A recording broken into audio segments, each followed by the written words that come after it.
Hello everybody, welcome to another stream. How's it going? So,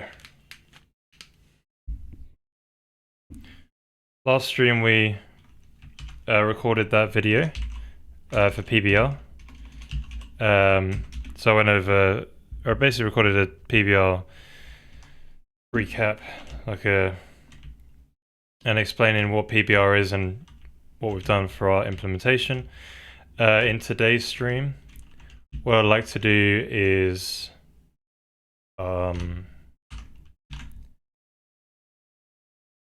we want to slightly restructure the actual code or the folder structure, like where the files are and that. We're going to be basically putting the engine stuff in an engine folder. So there's separation between the game and platformy stuff. But it's not mean we're making a general engine. It just means that there's a bit of a separation between the two, more of an explicit separation.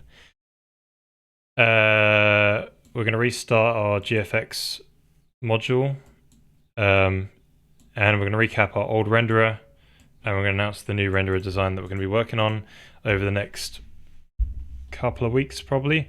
Well, a couple of weeks worth of streams because I'm not here next Tuesday or next Thursday. Yeah, because I'm going into the office at work. So what I think we should do is recap the current renderer that we're going to be chucking away and taking bit, because we've basically prototyped. So we've got 5,700 lines of shader code. We're going to be taking quite a lot of this into the new renderer. So we're not starting from zero. We've got a lot of prototype work in here. Yeah. So where we're going to start off at is, I want to see the UI, because I think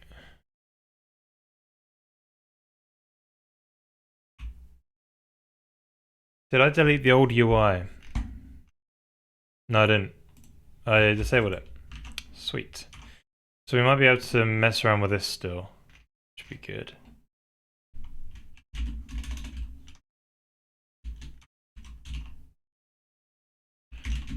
Alright, that's the UI for the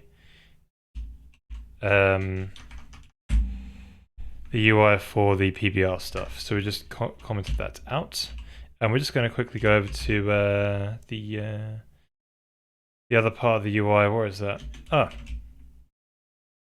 all this planning code. Right, and we're going to make it so the diagram index is like 100 or whatever, I don't know. So I didn't show any diagrams. Ah, beautiful. So we run this. Great, we've got our old sliders back now. We kind of broke anti-aliasing though, and I'm not going to bother fixing it,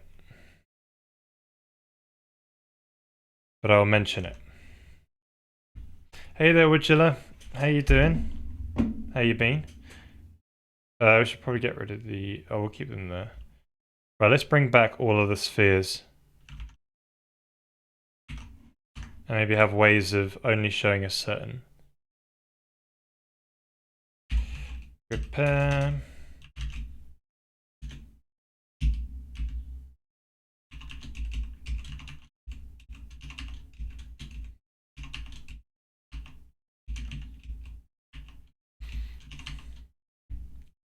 Oh, I did a whole occlusion buffer as well, wasn't it? Yeah, won't be using that anymore. Right.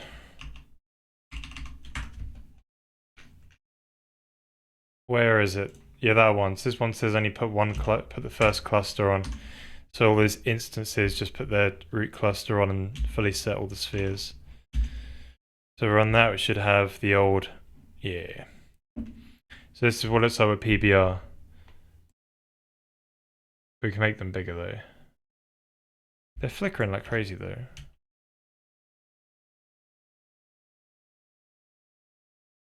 Some of them at least.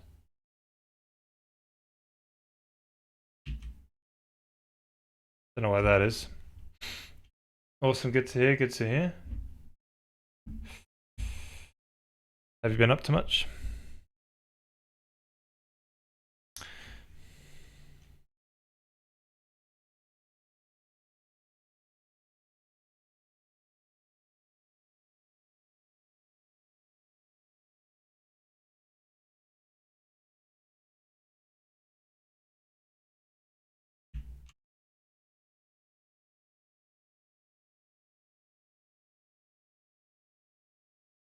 Zoom.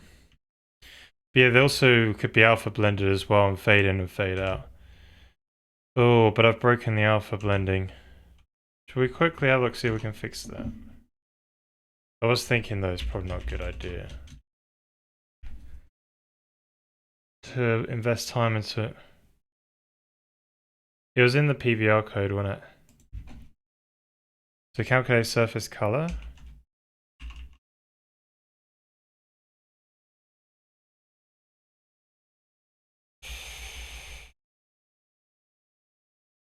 Oh yeah, the surface color returns a vector 3, doesn't it? Right. The material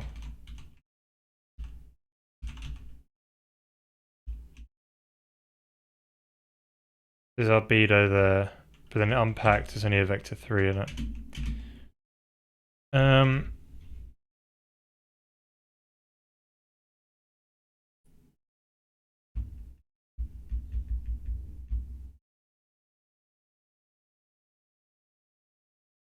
There's an anti-aliasing alpha as well.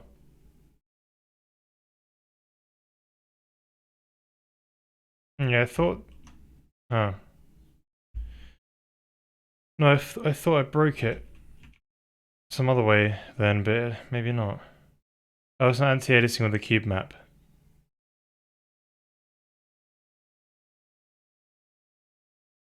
Oh, right, yeah, final color.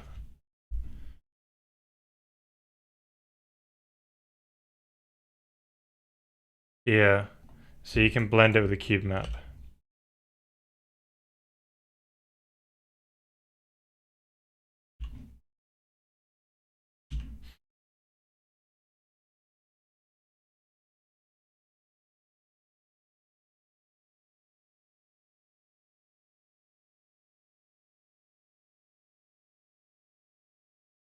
So I think you can get that sampled color.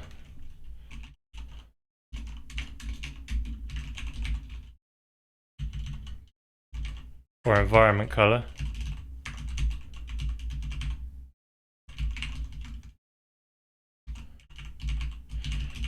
Front, back. What's front and back? Front. So what's in front is the final color, what's in back is the environment. And that'll be the final color. And you should be able to put that back onto the screen. So that should be the alpha blended fix then. I think so. Yeah, it looks alpha blended a bit. It still looks weird. So if I take a screenshot, bing, then we can open up a screenshot viewer. Boom. So yeah, what we're seeing is it is blending here. But obviously, against our own spheres, it's not. So it's a little bit broken. But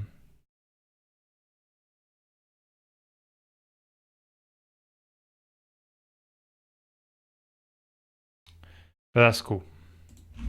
I'll see if I can quickly fix it, but if not, we'll go. Do you use render doc? Only when I need to. The thing is, render doc takes time. You got to open it up, open your application, get to the point where you need to do the capture, and then press capture.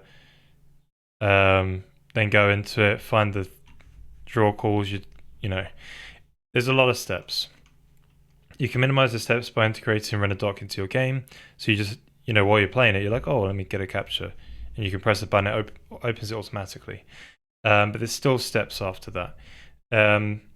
So we try and integrate as many of the tooling in the game directly. So yeah, I got this screenshot viewer. I can also view, like, here's the surface. I can see every compute shader which writes to it and see what what it contributes basically. This is the scene right now without the UI, and you can change the color mode. Yeah, change the white levels, the black levels, and reinterpret the pixels in other formats. But yeah, so just build it in because it's a lot easier.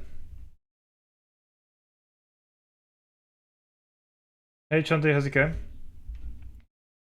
Hey there, Wajita. I've been trying to figure out why my projection matrix is still broken. Now to point where I'm going to find a nice mass lib after trying my own approach. Man, I need to drink this green tea. And a couple of other approaches. People's other approaches. Cool. Nice. Yeah, the matrix is very confusing because you have the row major and column major. And you also have, yeah, it gets confusing. But yeah, you've got this. Yeah, take a look at how other people do it. It's a good start. Merely back on the grind, huh? Yeah, this is the way. On to the next thing, context switch. Boom. Oh crap, they're teeny. Look at those little things. Zoom. Yeah, don't do that. See, the other sliders are kind of helpful because, well, these are the plasticky ones actually.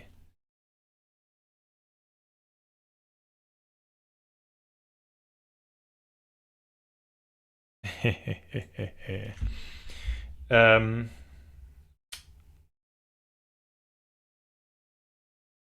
hey Chandu, I was stuck on other things. Cool.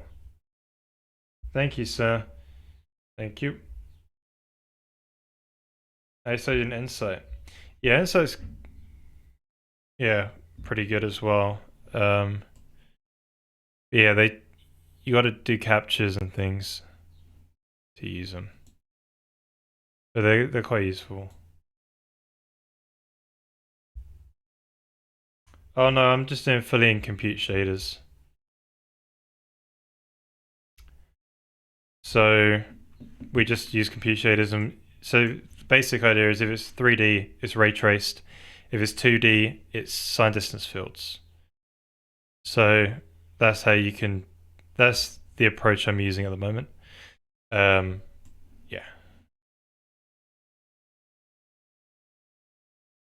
Can imagine. Right, so I want to recap this renderer. What's the best way to recap this renderer? Yeah, because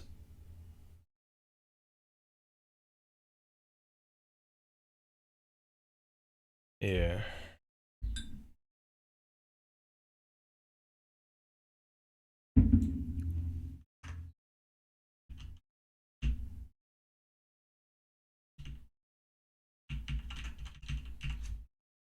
I guess let me just give it a go, see what happens. Hello everyone, welcome to another devlog. So we're going to recap the old renderer, which you guys have not seen, but and then we'll yeah, you know what? Okay, I'll re-record that. So basically, we're going to recap this old renderer and talk about how it's got level of details. It has its level of details, it's tile binned in screen space, and it uses occlusion culling. And we're going to talk about why I don't want to go with that method anymore. Well, yeah, we tried a bunch of different renderers, a bounding volume hierarchy. We tried frustum space, yeah, frustum space, tile space, binning. Yep. And I probably want to show a little bit more detail on. You know, I could just reference a video.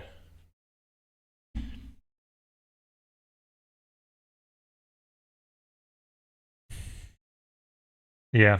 I might just reference another video because that way I don't have to talk about it a whole bunch. Yeah. That is another good way of doing it.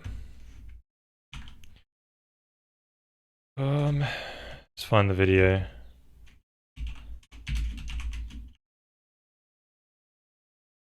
Right. HPG, I think it is. Hey, not my channel.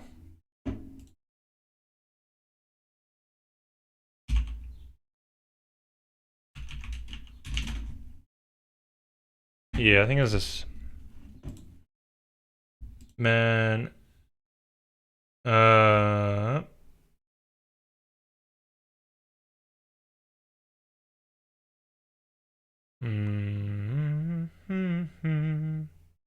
Was it day 2? Or day 1? No, wait.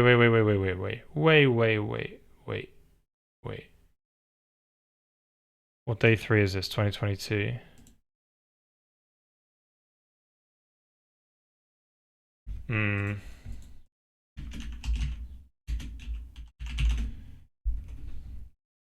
Is it this one?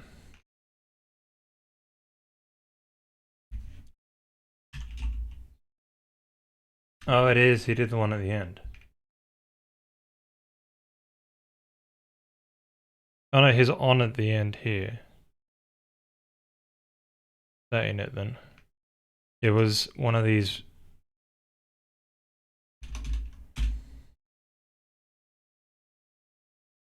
The day. Might be day 1 then.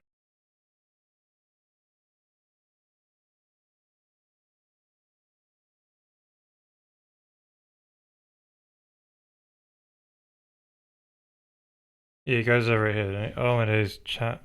Get out.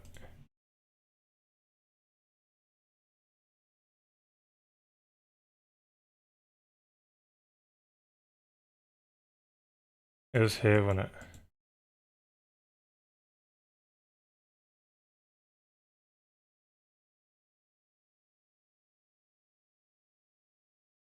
There we go. I can drop a link to that. Amazing. Yeah, that'll be good. So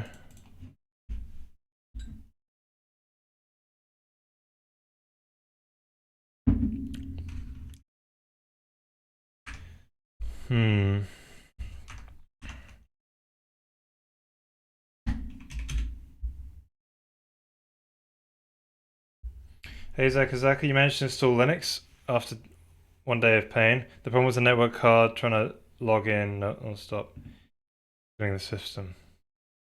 Strange. That's very bizarre. In 2024, like the network card, usually it's quite good these days. Yeah, what distro was it? Mint in the end, wasn't it?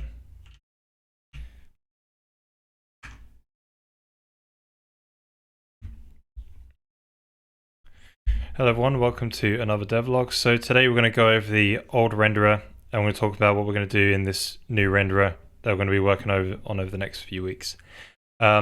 So basically I've been doing a lot of graphics R&D, so it's been testing out a bunch of different ways of rendering these spheres. One of the ways was doing screen-based tiles, and if we bin all of the spheres that we want to render in these screen tiles, then go over each tile at a time and render those tiles. There's been another one like frustum space binning, and another one which was constructing a BVH, a bounding volume hierarchy, which is what basically the ray tracing APIs do today, and ray tracing against that. So I've went back to doing this tile-based binning, and also doing an occlusion buffer, which I'll link to a video so you can see it more in depth. Basically a similar thing to what I have done. There's a video explaining anyway, One more take. Mint cinnamon works great. 3 times less RAM usage compared to Windows 10. Very happy with it. Yeah, that's the best thing about Linux is things just open quick, and things. When you open an application in Windows, you can have like the most powerful PC in the world, and it would just like sometimes sit there thinking, why is it doing this? Um, it is weird, but on Linux, everything's just like instant and it's really great. Um, Obviously, the only problems is the software support, and some depending on the distro you can get really poor quality. Things crash and all that. Um, but yeah, like it's it's definitely like for a software developer who sort of knows how to use computers, it's a really nice environment. Not so much for people who don't really know how to use computers much. But yeah. Um,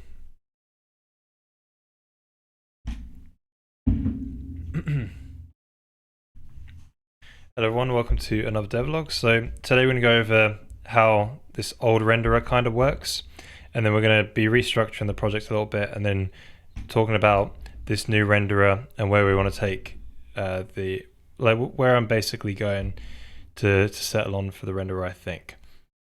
So with the old renderer, we're essentially rendering a bunch of spheres, and each one of these 2x2x2 sets of spheres is an instance, and this is a cluster. It's a cluster of spheres. So 2x2x2 set of spheres is a cluster, and each one of these clusters is an instance. If we increase the LOD, so the level of detail, to 1, you're going to see a lot more clusters appear per instance. So now we've gone down to the next level where that big cluster split up into, so each sphere split up into another 2x2x2 set of spheres. So yeah. So this is a renderer where we bin every single sphere onto a 16 by 16 screen tile. So each 16 by 16 set of pixels that try to get rendered are going to look over a smaller list of spheres that overlap that screen tile, and we just ray trace through those pixels, and we only look at that small list of spheres. So if there's a lot of spheres in a tile area, then we're going to have a lot of spheres to test against. So I'm going to link a video in the description, which was done at this High Performance Graphics 2021 Day 1 talk by Alex Evans, where he talks about this sort of cluster-based LOD system, and it allows you to like occlusion cull at different levels of details. So you try an occlusion cull at LOD1, so if things are blocking the whole instance, basically, you won't bother rendering any of the instance at all. And then if that one fails to get occlusion culled, you go down to the next level and test every single sphere in there. So it's a way of being able to render tons of spheres pretty quick from one perspective. So this is mainly the issue I'm having with this, is I'll probably want to have do ray tracing from more than one perspective, and that's where the bounding volume hierarchy seems to be good, because you can launch rays from kind of any direction and you'll get kind of like the same performance if you haven't tried to optimize your bounding volume hierarchy from a certain view. So right, I'll edit this next bit together. I just got to figure out what I want to say next because my brain just froze. Great features like time shift. Okay, I'd not really heard of that one. Is that like a Mint specific thing?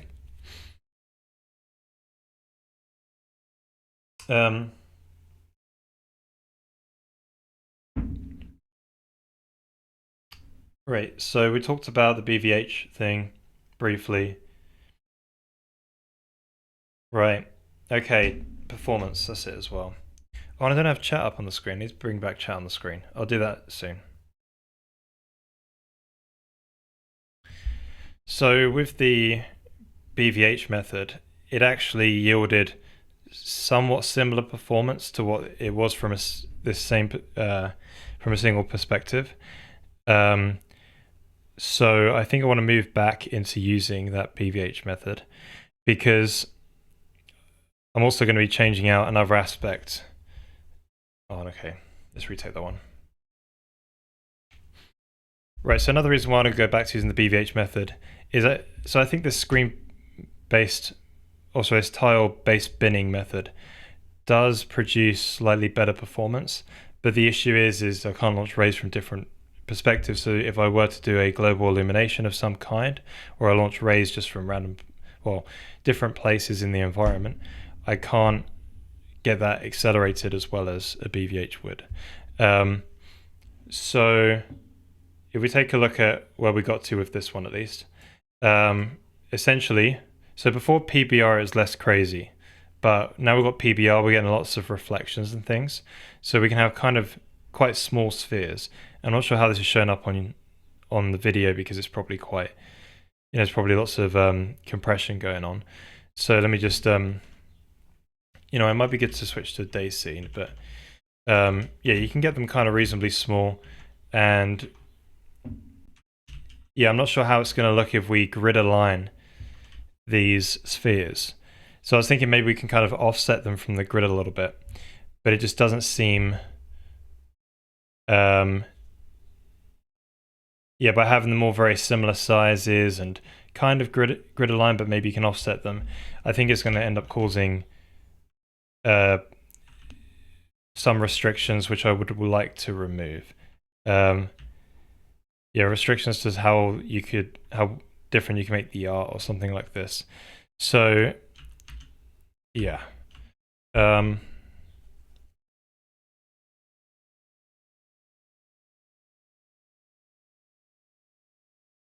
Right. Yeah, I think that's probably where.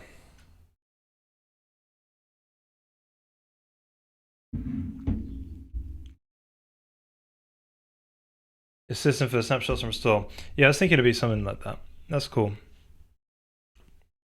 Yeah.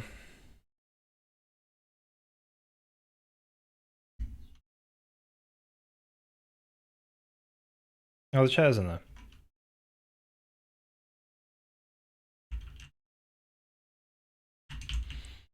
Yeah, well, the chat's kind of nice because sometimes people like to watch this full screen and keep an eye on the chat, so it's helpful for that as well. I'm not sure there's much else I want to talk about this renderer, to be honest. So I guess let's just do the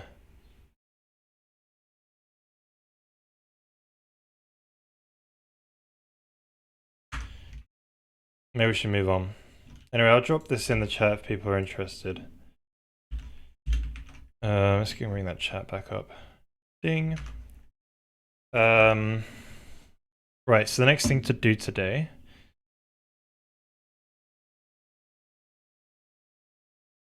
is, so we've done the recapping. The next one is to restart graphics and restructure the game. Okay, so I think the next thing I want to talk about is the architecture a bit.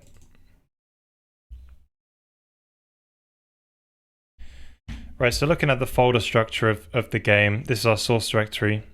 We currently have like game things and engine things kind of in the same directory level in the project. So I think I want to, even though this is a game without an engine, right, I still think I want to have what's known as an engine folder where I can stick all of the engine level stuff in.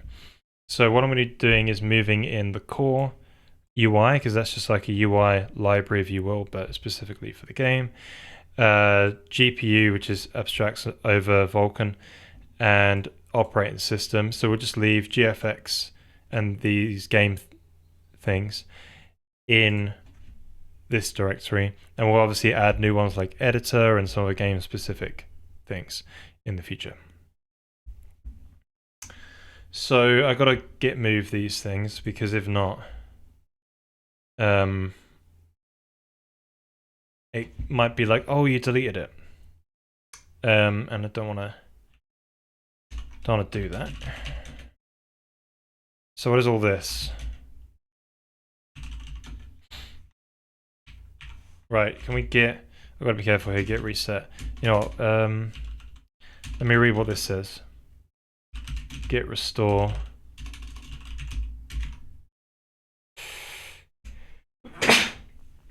Excuse me.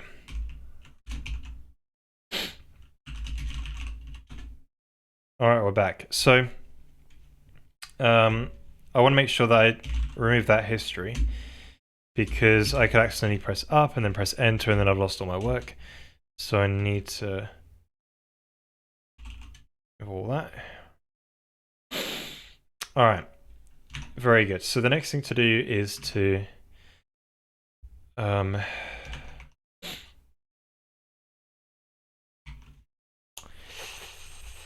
actually move them in there. So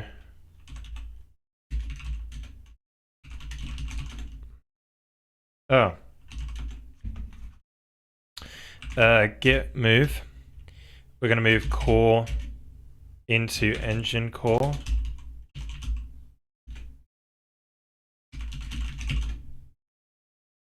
Nice. Git move GPU into engine GPU. Nice. What's left? Git move OS into engine operating system. Right, OS. Git move UI engine UI. So it's game with an engine folder. Isn't that amazing?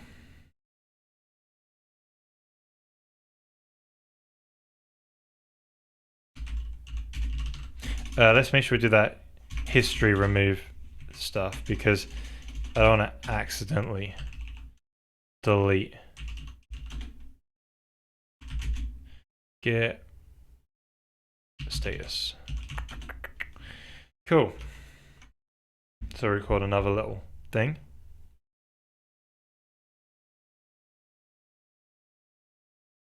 Right, so I did all the moving via git, so it would, you know, do all the renamed stuff rather than saying, oh, I deleted a file and added all these new ones. So they're now all living in this engine subdirectory. We've got core, GPU, OS, and UI.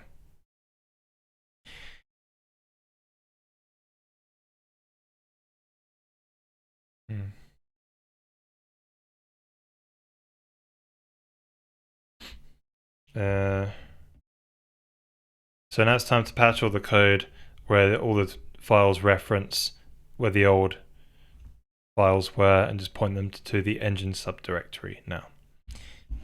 Cool, so let's get all compiling again. Hit the F5 key. Oh no, it don't work anymore. So basically, we could have a rule. Well, I'm already having this rule. No two modules can be named the same thing. And what I mean by a module is like a folder, right? GPU, and then it's got like all the files in there. So I can't have a UI for the game. I might just call it GUI, so it's different. So I could make it such that I don't have to change any of these. But I think it's better when we read the code that we know that, oh, this came from, this is part of the engine, more explicitly. Yeah. Maybe.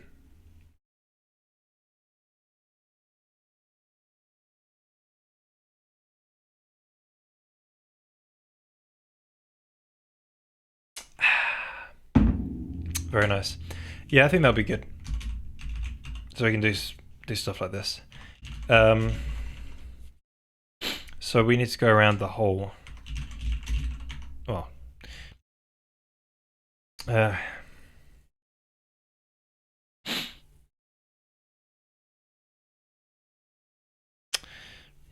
need to go around everything.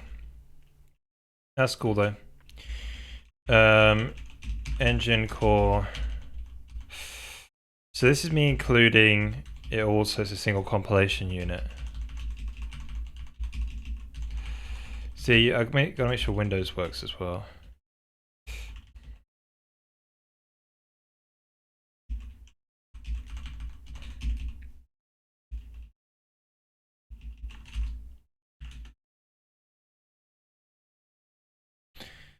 It's gonna be a bit of a...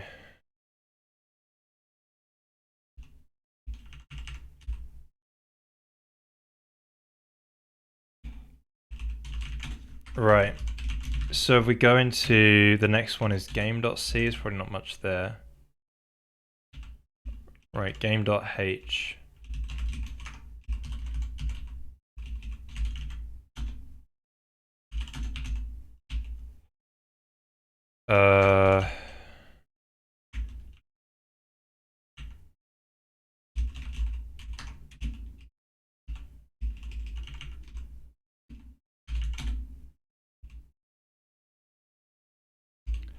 Right, this one wants a bit of engine as well.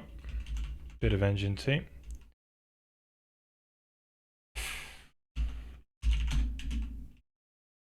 Right, so that one all compiles apparently, according to this IntelliSense.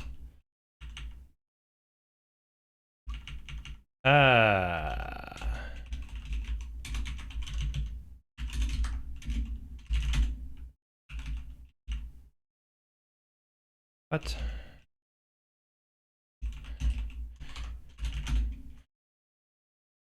Engine. GPU shit. Okay, apparently that's all fine. The next one would then...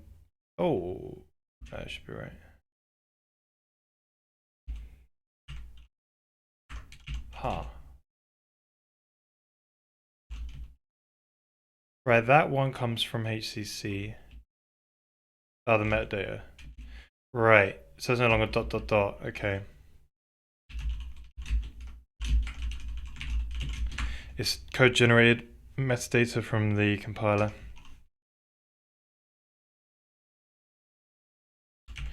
Right, shaders. Oh, so we compile shaders. I'm gonna go in the engine folder now.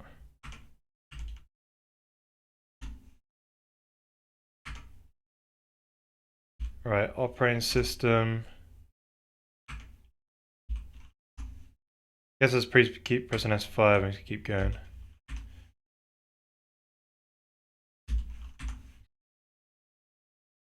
We're gonna make sure we look in the Windows specific file though, right? Oh, what is this? Oh yeah, inside here.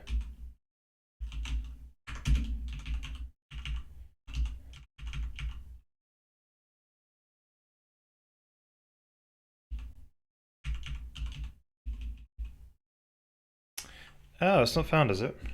All right, yeah, but that's because... Oh no. Ah, right. Yeah, so how do we get that? I guess we'll just do the whole... Be a bit silly, but ... It's alright.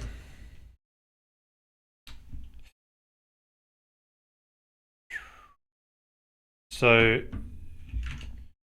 GPU to engine, engine to source. I need another one. Alright.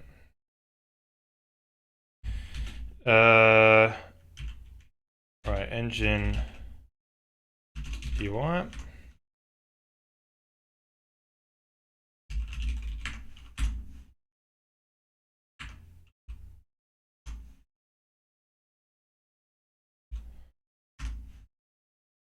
Yeah, we only have one GP back and it's Vulkan right now, so we don't have to worry about other platform ones or anything like that. So it's just Windows, the Win32 back end, right? For the operating system side, that's the only one where when this compiles is going to be a problem.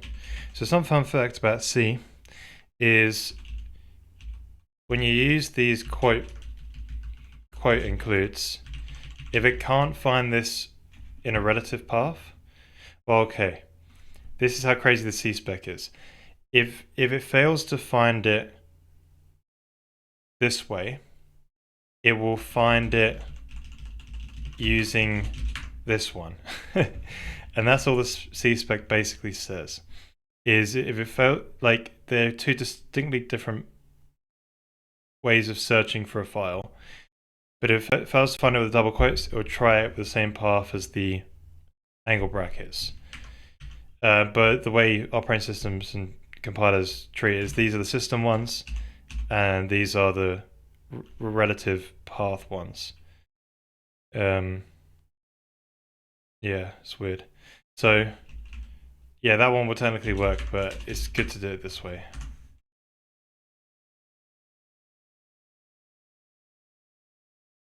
Yeah, it's strange. You've seen the C spec, Doro?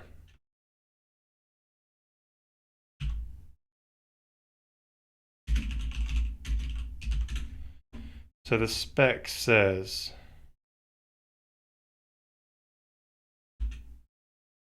yeah, it's relative path, but the way the C spec does it is just bloody weird. Is mainly used to access pre-existing system files located in standard system directories. Right, is mainly used. But this is how systems implement it, but the C spec doesn't say that at all. It's so strange. I gotta get open to the C spec. Ah, does it? I don't know, I thought that was... If so, that would make it pointless. Hey, not so red. How's it going? Yeah, I'm doing good. Doing good, thank you. Yeah, just been... I was quite tired after today's work. Lots of different... Yeah, very complicated, but... Yeah, not doing bad. How about you? Yeah, the user program and user-defined files. This is the way everyone learns it, and this is the way it works, as implementations say. Or because implementations implement it this way. But if you read the C spec, if you read the C standard,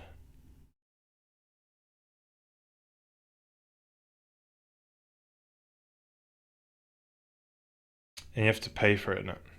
There's working copies you can get access to. Right, I guess this could be one. Or you have to look for it to include. It's just bananas.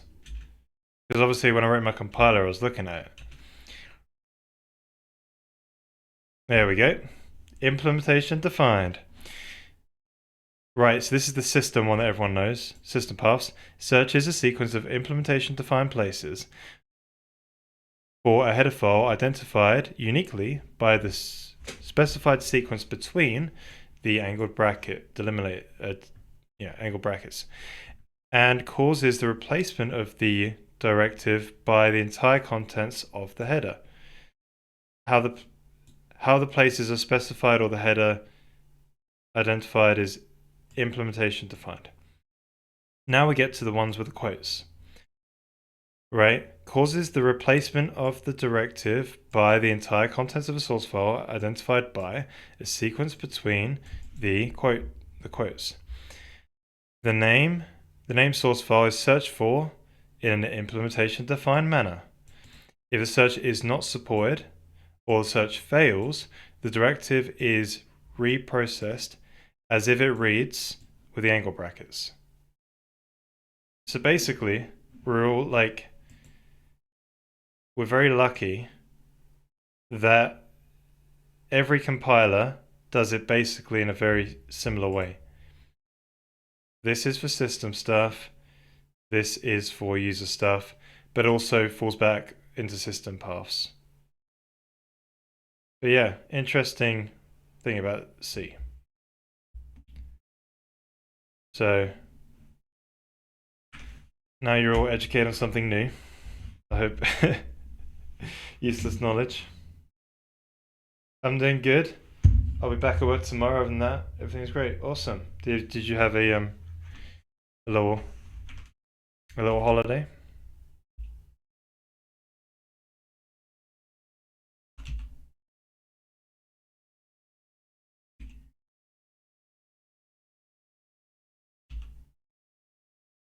Oh, it's not engine GFX, is it?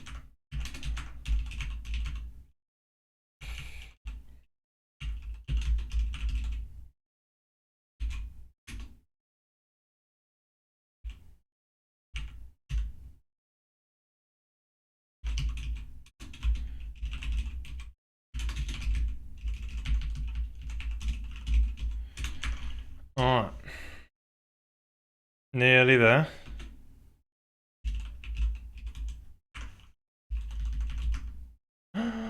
No. Yeah.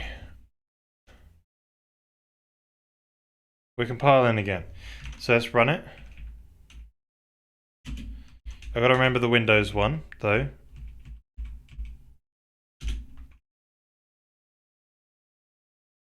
Right, we're still running.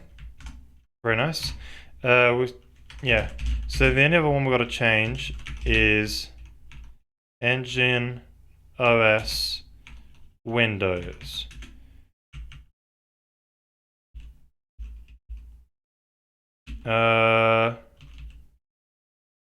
Am I including anything?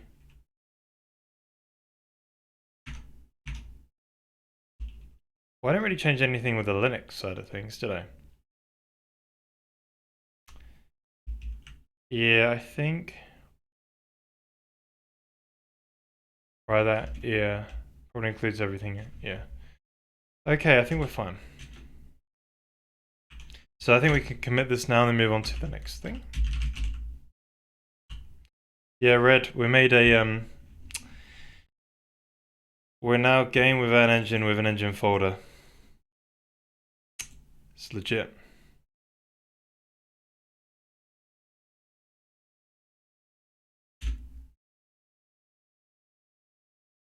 Right.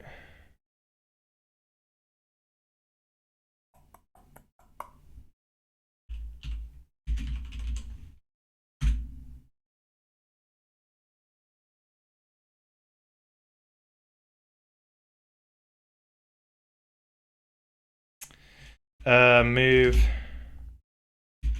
engine, make engine folder, and move engine modules in there.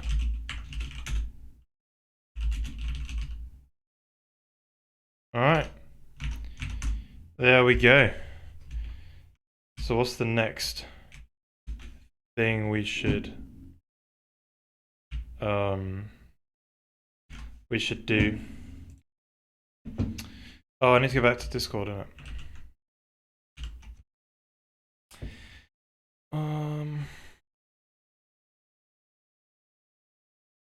Nitro. Right, so we've recapped the old renderer. We've re-architected the structure now. The next thing we would like to do is to gut the graphics renderer and start again. And the other thing we would want to do is talk about this new renderer design.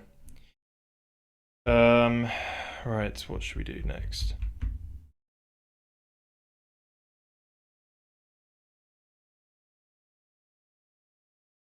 Yeah, maybe we should just talk about the new design.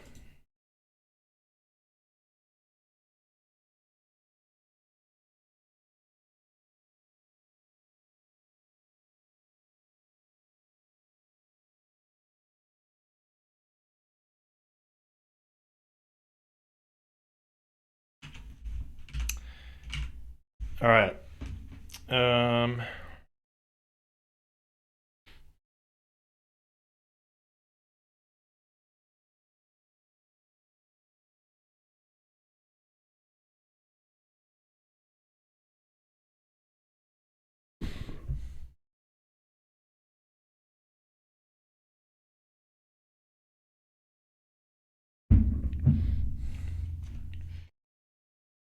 Yeah, so I might do some drawings.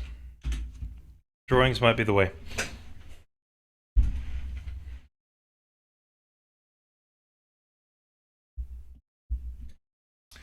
Okay, so let's talk about this new renderer and where we're going to take the graphic side of things from now on. So in the past, I've done a bounding volume hierarchy. So what a bounding volume hierarchy is you essentially have a node which then has a couple of children or maybe more children. Let's just stick with 2 for now. And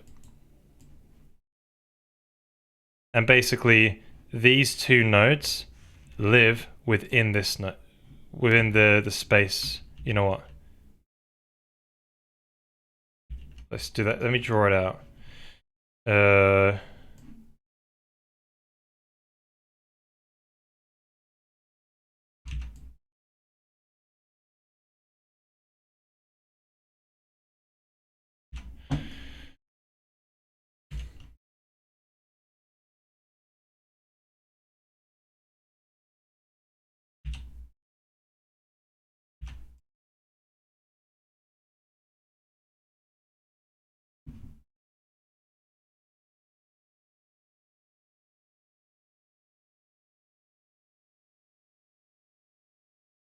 There we go.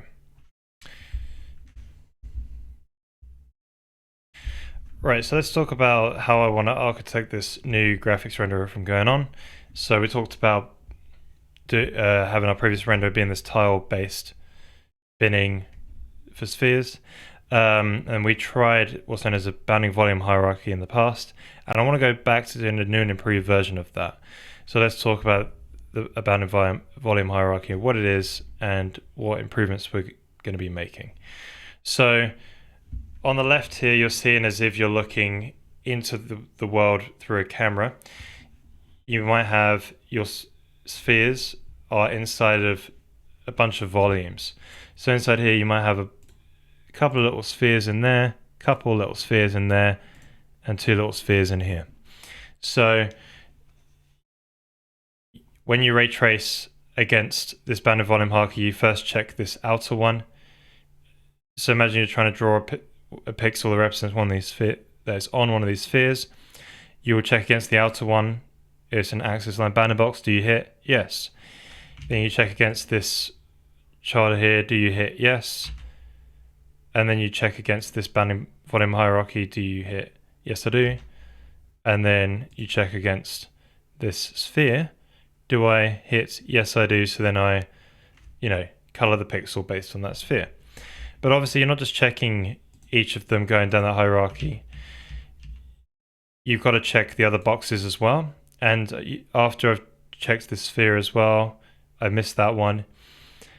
Then I come out, I check this box. Have I hit this box? No. So that means I can't possibly be hitting any of these spheres. So then I pop back out again and I check this box here. Have I hit this box? When I try and do a ray for this pixel, no, I don't hit this box here. So I don't try and render these 2 spheres at all. So you can imagine when you have a very dense scene, this can give you some big savings, and it can happen from anywhere in the world. So on the right hand side is a tree version of this. So you can choose to have your nodes, you can choose to have 2 children per node, so it's like a binary tree, or you can choose to have more. The first one I did was a binary tree, and it had axis line bounding boxes for the nodes, and it had spheres for the children. Spheres for the leaf nodes. So if we were to draw, so this one represents this outer box, this one here represents this box here, this one here represents this box here, and obviously these 2 represent these 2 boxes in there, right? So if we talk about those spheres, they'll be hanging off here as some leaf nodes, or as part of this leaf node, they'll be sort of belonging to this this node here. There'll be another 2 here and another 2 here. I think in the previous version that I tried, I actually had 4 spheres per leaf node. So this is something one of the improvements that I want to make is I want to have more nodes, more child nodes per node. And the reason is because I think part of the issue is when you're comparing the children and seeing if you hit the children, I think part of the issue is they weren't. I think it was less cache efficient basically. So I want to try this improvement out, and see if I can basically pack the children into like a cache line and hopefully iterate over all of them and check them together, or check them one after the other, so we're not coming back.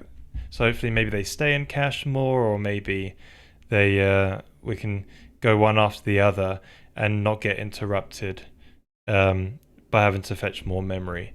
So, and also the other improvement that I want to make is we're currently rendering a bunch of spheres, right?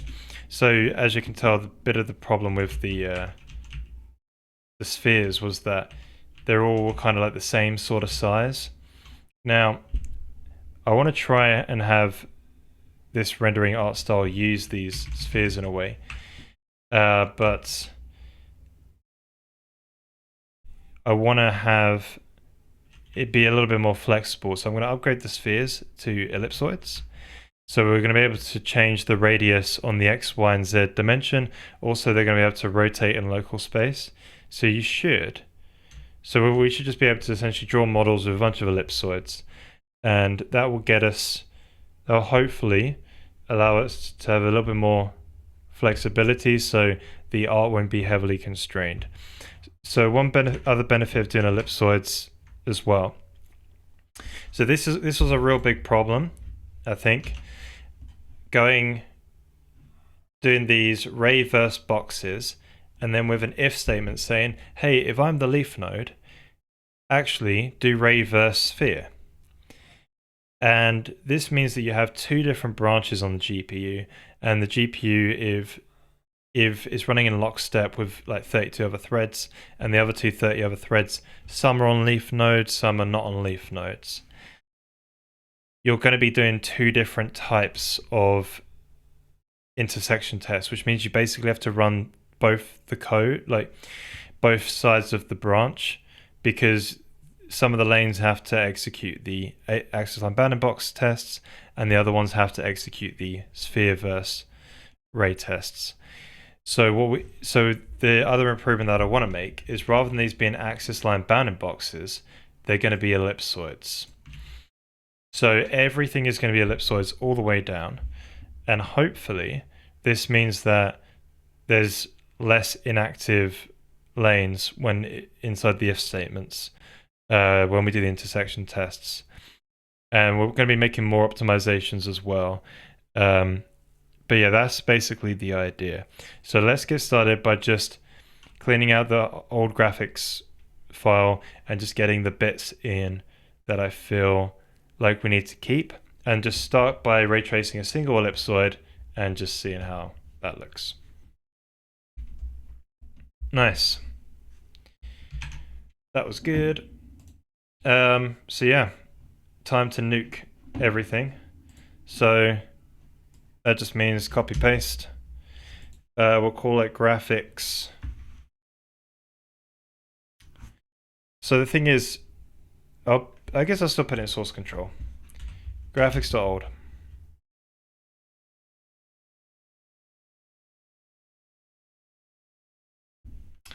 And then we simply just re-architect everything. So let's get all the files open and see what damage we can do. So we got this. We get the header file. Right, that's quite bare. Do we need to care about this one? The answer is no. So the other one is there's shared. So shared means shared between CPU and GPU, right? So we've got constants, we've got structures, and we should have, yeah.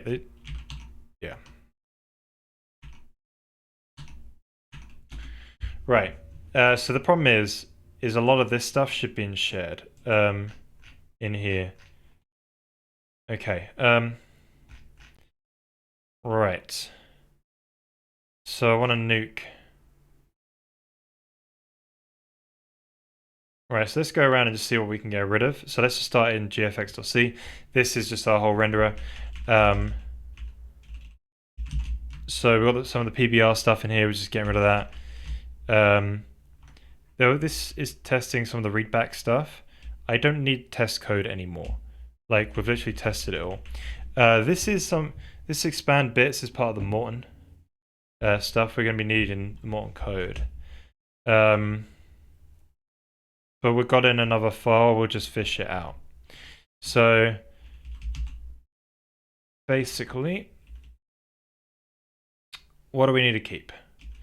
Let's see what we can do here. Logo texture, I don't need a logo anymore. Font is gone, that's the glyph cache now. UI stuff all stays because it's just user interface, right? Models, this was one of the first times we did ray tracing. Leaf nodes, yeah, that's it.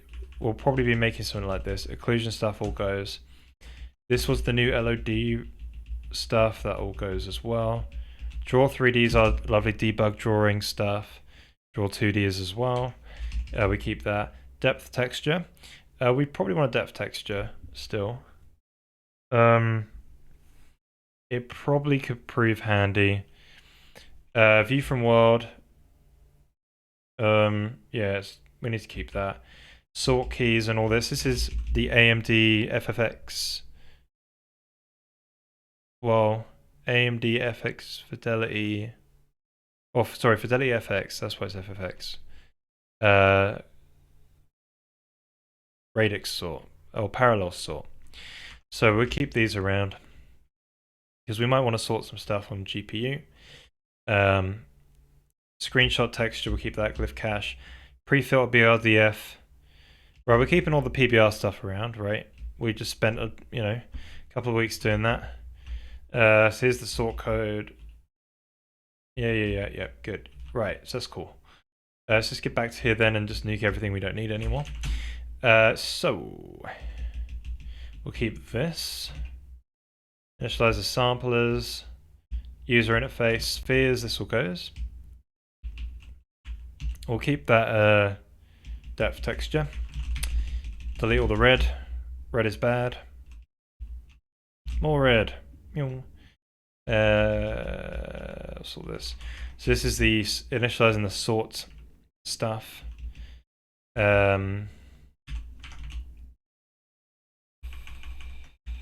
Right, this is initializing the occlusion buffer stuff. We can just delete all that now.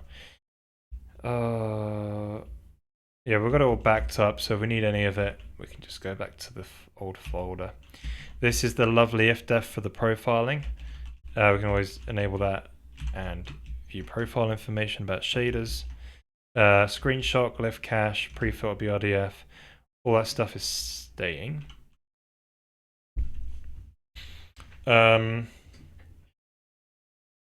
What is this? Oh, this is uploading the texture. It's cool. I could save out some of that pre-filtered BRDF stuff and just re-upload it. My boot times are a bit slow because of it, not gonna lie. Well, it's a couple of seconds, I think. Right, that's cool. This is uploading what? Oh. So this one is uploading texture 0 and texture 1. So if I've taken screenshots, they will persist between runs. But only 2 of them do. I've got F12 and I've got Alt F12, and obviously they get overwritten with the next one.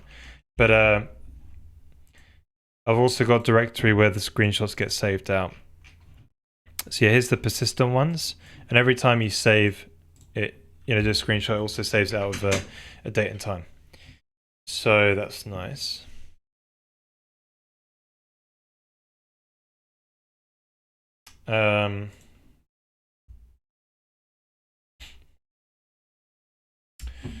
So we're keeping that.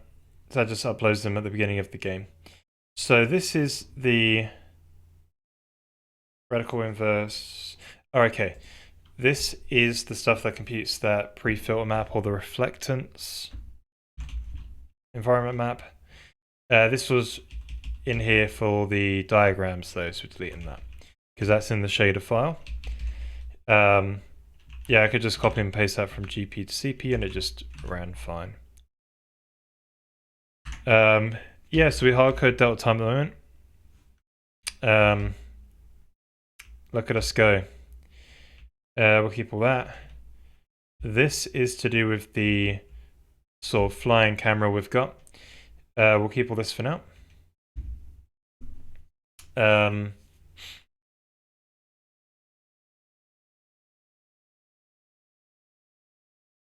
I might want to bring back this view, to be honest.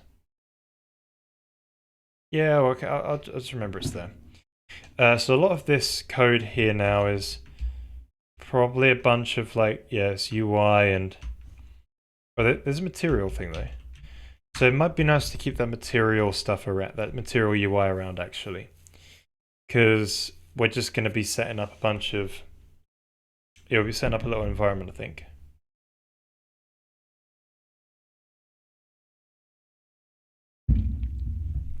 And having that around will be useful. So we've just got a global material, albedo, emissive, roughness, and metalness. We'll just keep this lovely hacked together UI. So we can change all of that and debug view bits as well. That's going to be handy. That PBR view mode should exist. Let me make that.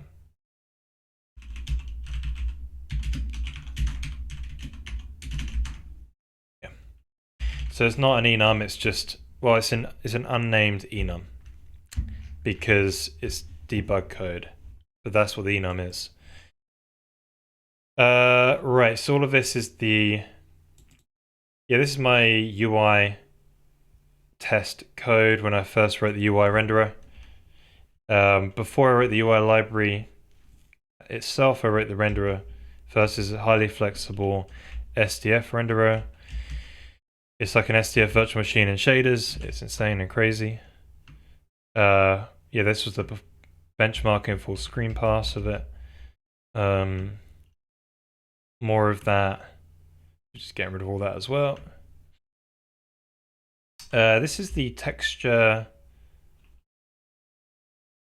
UI, texture view UI. So obviously you want to call that.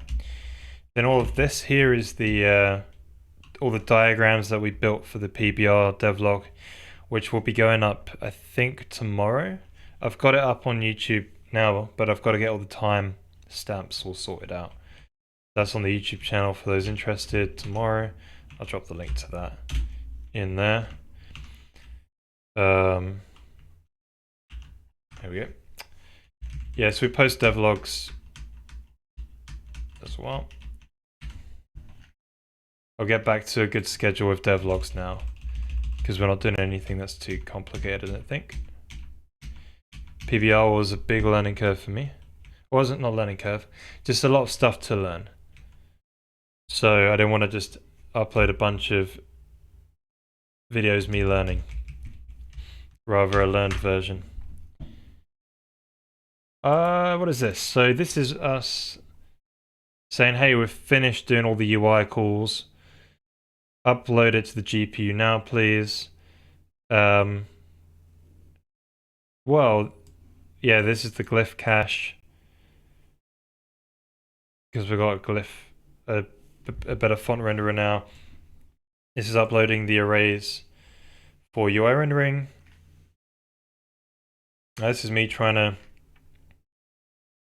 have these volumes of spheres. Not really a good idea anymore. So we're getting rid of all that debug code. Yeah, we'll come back to that. Right, we're nearly there now. Onto the shaders themselves. So these are calculating the screen tiles to bin the UI. Draw commands in.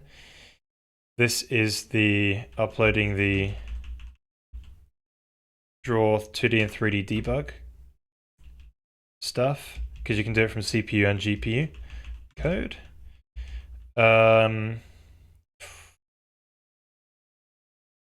This is the sphere tile binning, which we don't need anymore. Here's our globals data structure. Now this one is in the wrong header file, I think. Oh no, it's in shared. Yeah, we'll look at that in a, oh. Let's go. Yeah. You know, yeah, we'll come back to it in a bit. Or should we? No, let's go there now. Right, so GFX globals. Which ones do we still need? So we get rid of occlusion, texture dims. We'll keep screen dims, half dims, dims F, half dims F. Mouse position.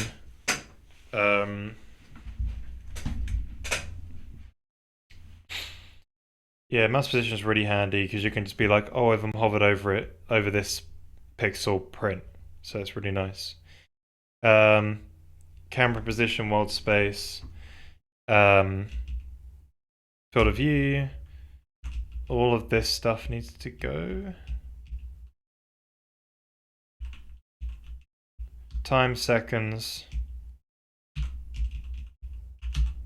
Right. Persistent memory on the GPU. Yeah, stuff that persists on the GPU. So we only upload the start of the structure, and the rest of the structure is persistent, and it's just globally accessible from every shader. But a lot of this just ends up going because it's not really needed anymore. All right. The indirect arguments, we don't really need all those indirect args either. Cool. So we'll go back to the, we'll come back to that file in a bit. Let's just continue with this GFX C file, which launches all the shaders. Just getting rid of all the stuff we don't need anymore. So now we do frame start. So we can just record directly into the command buffer, the Vulkan command buffer, and do, you know, shaders and stuff. Sync code, shaders. So here's the profiling information. If we've got the profiler on, it will have profiling information to just print out to the terminal for now. We could do a more involved profiler in the actual game itself. But yeah, that can be done in the future.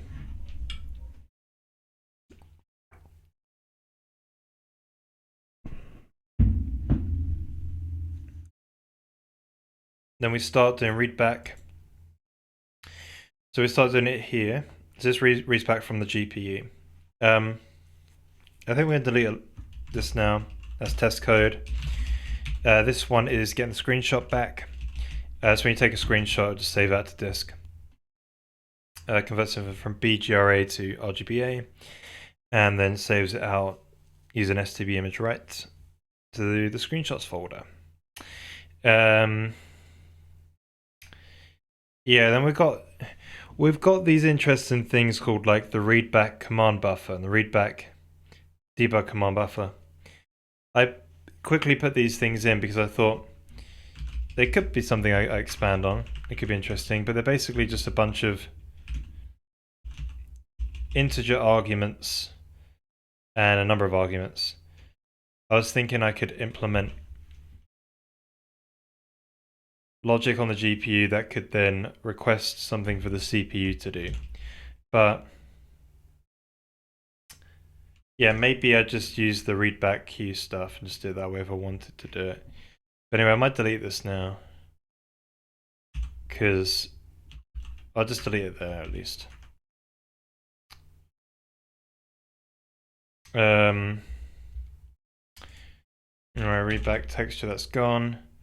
This is it, doing some auto copy testing stuff. Right, now we're getting into the actual shader code. So at the start of the frame, we have a frame initialize shader. This just basically initializes. It's ran like once, and it just instantiates a bunch of different buffers on the GPU.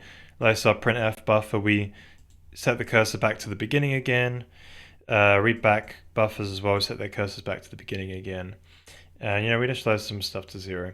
So yeah, we'll be looking at, we're keeping the shader, but we'll probably be stripping some of the stuff inside it when we get to that file.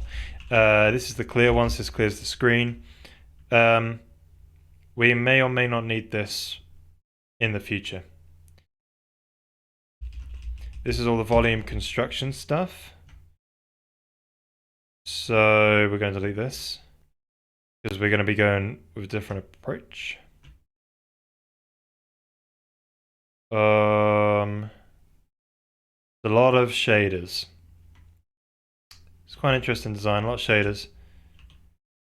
Yeah, that's cool. UI chunk binning, so there's 2 tiers of UIs. So we've got this sign distance fill virtual machine thing, so we bin each of our little objects that we're drawing in the UI into chunks. Then we bin them into screen tiles. Chunks are just bigger tiles. Yeah, chunks contain tiles, tiles contain pixels. And yeah, so if people were interested in that UI renderer, there is a VOD channel where I implemented it all on there. I've got a video sitting on my desktop that I need to record sometime. Yeah, I haven't really got time.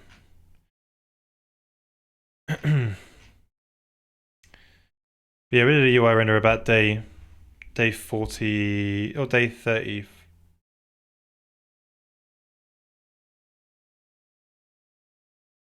Day 29. No, more. Yeah. So from about day 27 all the way up to day 30. There was quite a few of them actually. Day 40. Yeah, so over 10 episodes. And it's a crazy SDF renderer. But yeah, they're there if people are interested. They're a bit long. Maybe I get a video to condense it down in the future. Just got to find the time to actually record the video. This is me allocating some models and spheres when we first started doing ray tracing like over 50 episodes ago, when I wanted to try. Yeah. So I've tried out a bunch of different stuff from there.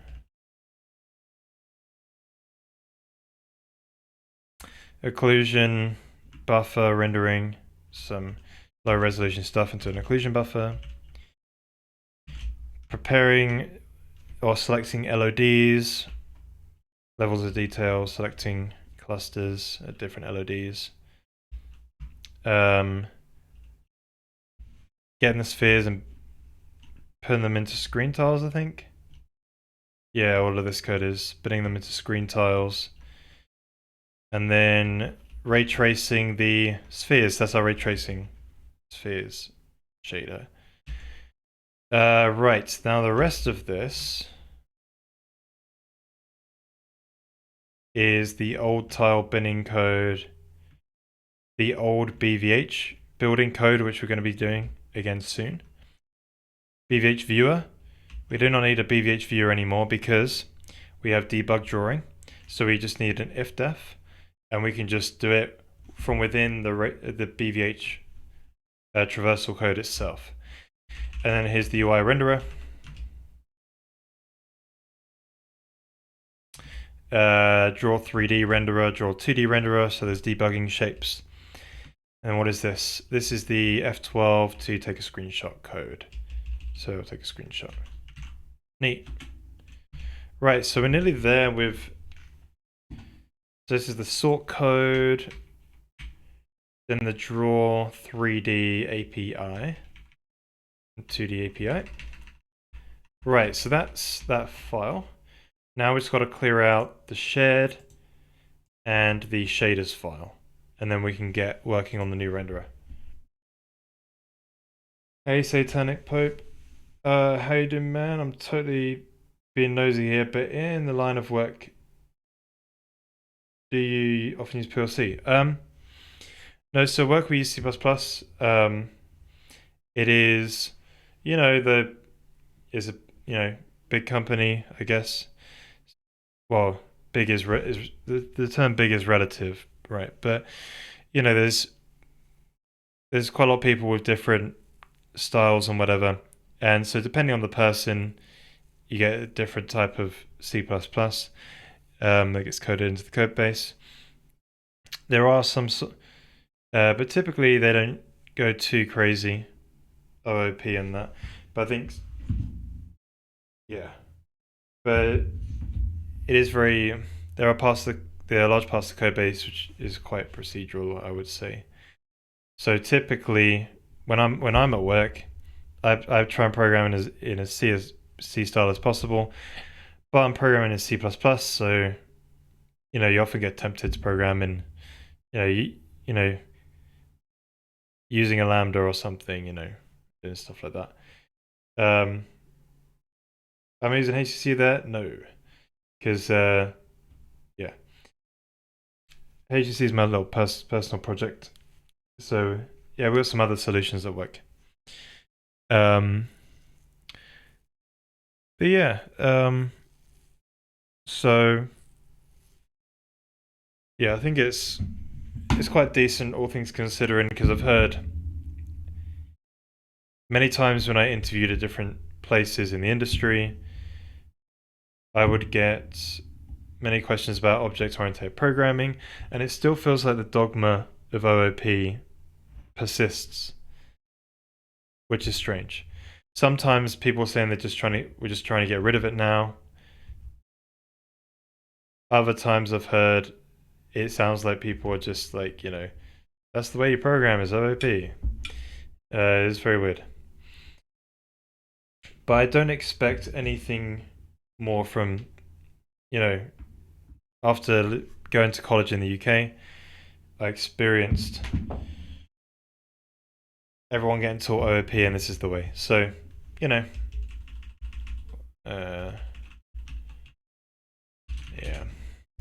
So that's the world we live in, unfortunately.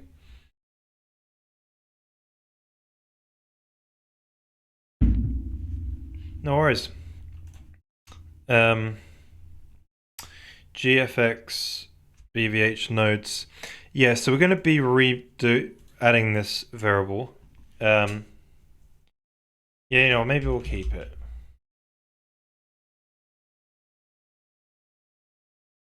for Froxel binning, we should do this. Yeah, we're not doing Froxel binning anymore. But the far distance, we might keep a far. Yeah, because that would. I don't know, because I'm just doing a top down, so I don't really know anymore. Let's get rid of it. Spheres cap. We're just going to get rid of a lot of stuff because we don't need it anymore. Environment map stuff, we need all that. Right, sort entries. Let's say we want to sort 655. 36. Maximum number of sort entries for now. Right. So this was me trying to be like, I want to have this file format where I can serialize the models out to disk and stuff like this. Yeah, I don't think we'll. Yeah, well, if we're going to do that, we'll just write it again because this is not the format we'll be using. This is some super cool stuff, pack fixed point and unpack fixed point stuff. So this is super.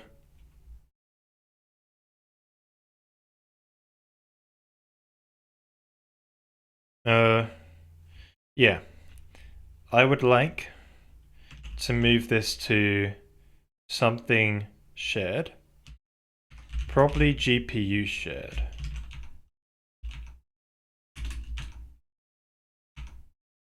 engine GPU. So yeah, I've got some like luminance stuff in here and other things, but this is like super handy when you want to pack things and not have like a floating point. You know, you want like a fixed point precision. Yeah, rather than floating point precision, if you will. Right. So I think we should just, you know, let me just do the unpack version quickly. Fraction bits.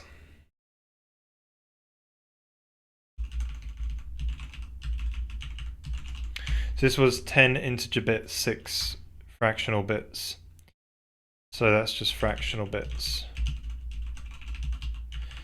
This is probably one shift left. 6 take 1. Yeah, 3F. So you do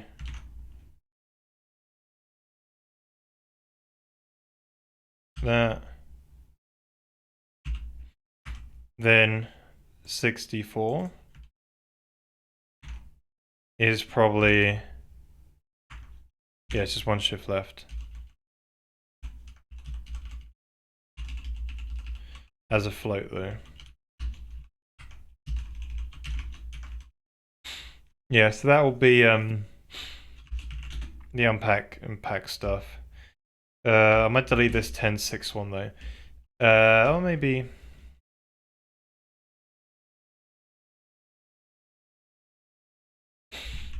I might make it so that this calls that one. And so V6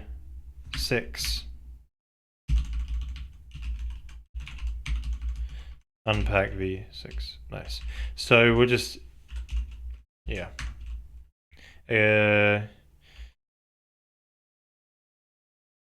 No, I'll delete it for now.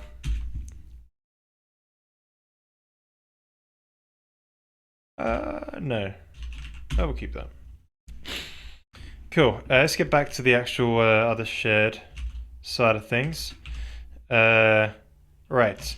So this is all this data I wanted to serialize and sort of like, yeah, get rid of all that. Right. So remember this is the shared folder between CPU and GPU. So I've got this material. This is the old material palette, volume instance. This was my old plan. Oh, we should delete my old plan as well. That plan is probably,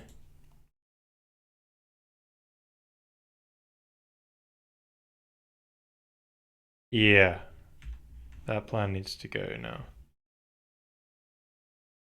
I can always look it back up. Or, you know what, let's keep it there just in case. Doesn't it?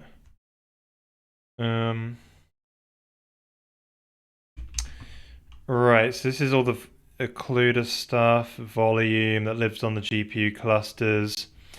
There's a BVH node here.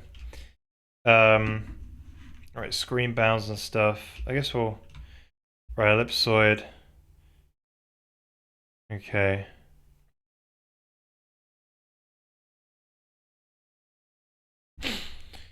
Yeah, we need to keep the ellipsoid one though. BVH node is going to get, yeah, if you look at the old BVH node, it was just like a bounding box, then a left-right index. It was probably really bad for performance. Yeah, I think a new one will be way better. Sphere, model.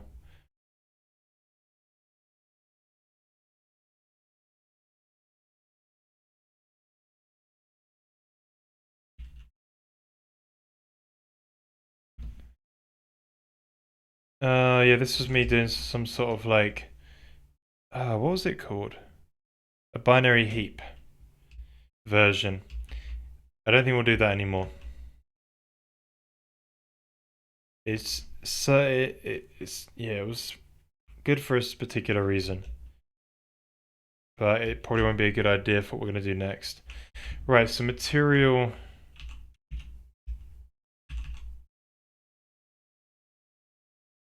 I don't know why I put the word GPU here. What does that even mean?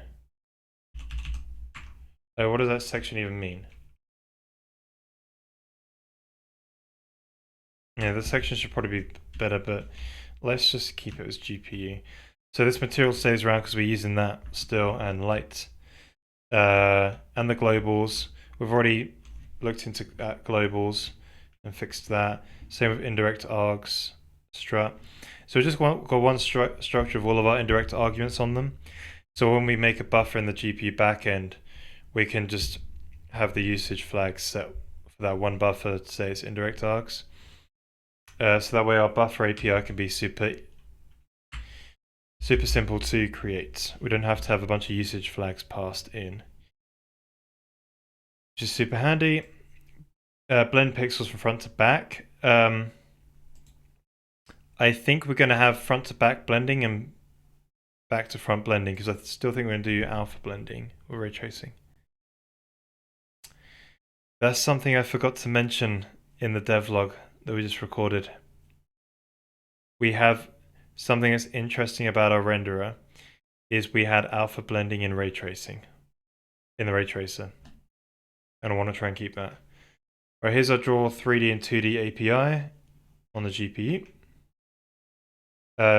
AMD parallel saw, I just poured it to the code base. Right, that's good. So the final shader, file to tackle is the shaders file. Right, time to nuke everything. So no bundle constants. So all of these guys, they actually belong in the shared folder file, because they're push constants. I call them bundle constants because it's more like platformer independent name, but they're a small set of number of data. So basically 64 bytes. And you upload them from the CPU to the GPU, but they're in the shaders file. It's really weird. I need to move that out. I need to move these out. I was meaning to do it for a long time. So debug renders some MIPS. I can always just bring that back. UI, chunk binning, tile binning, renderer, we keep that. Frame init, yes. Clear, yes. All of these sphere things we get rid of. We've done a bunch of different renderers. Just get rid of them all. BVH renderer, we'll get rid of that because we'll just do a new one. And we got it all copied, renamed to another file anyway.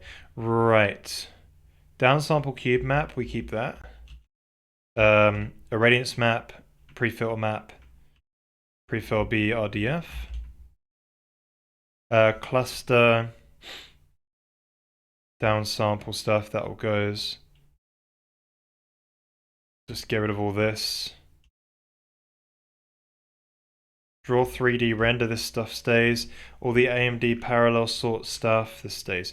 Right, so we're taking all this over to the shared file. So here at the bottom, I think, I would really like to have a new section called bundle constants. So for all of our shaders, we'll just put them in here.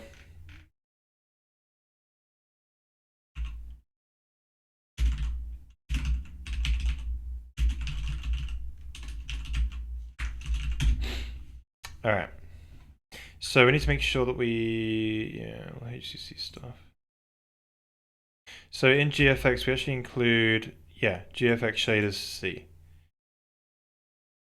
Then how it goes. Now we need to do shared H. Right, so that should also help improve compile times because we're having less stuff. Well, maybe. It is C after all, it's usually pretty quick. But yeah, it was like 6,000 lines being included for no reason.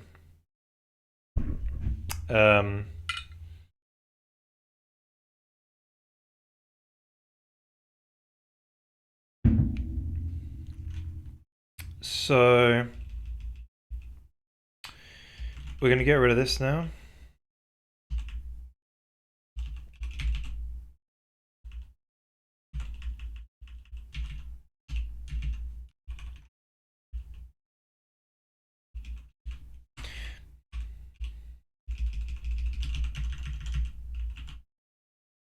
I guess I can just guard the whole thing with HCC, so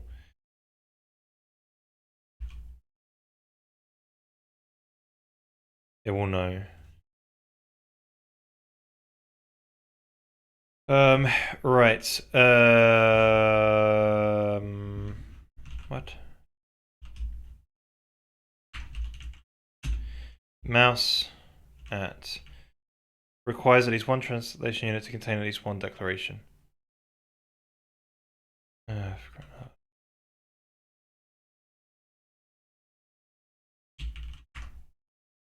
not going to get any proper intelligence in this file, am I? Yes, throwing it through Clang, but that's cool. Yeah, we can allow that to complain there. Right, so what are we keeping and deleting? So is mouse at, this is super handy just to check if the mouse is on this pixel, so you can just put an if statement in and do stuff. Yeah, we'll keep that. This is a little color remapper. We'll keep that, I guess. Fidelity FX stuff, right? All the parallel sort. So yeah, we just ported this over from the AMD Fidelity FX library. So yeah, that all works. Draw 3D and Draw 2D. So this is all the Draw 2D and 3D debug stuff. Cool, so these are all the shaders. So, right. Volume constructor is point in an ellipsoid. I don't think we need that anymore. All the volume constructor stuff, we can delete all that.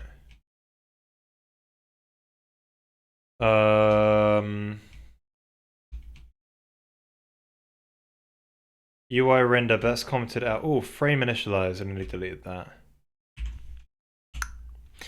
So yeah, it used to be 6,000 lines this file. Let's see how many lines we get it down to. So frame init, we probably want to delete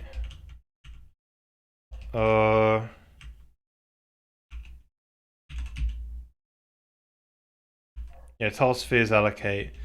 All this stuff goes. Yeah, cool. UI render. This was when I tried to do when I did the slides for my UI stuff. I did a trimmed down version of it. Let's delete that.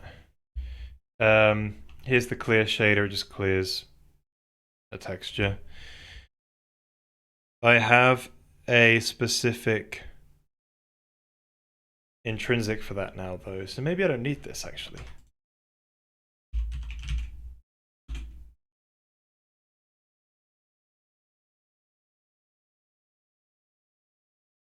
Yeah, we'll see. We'll keep it just in case, but I can move over to that clear intrinsic now, so we can probably delete that shader.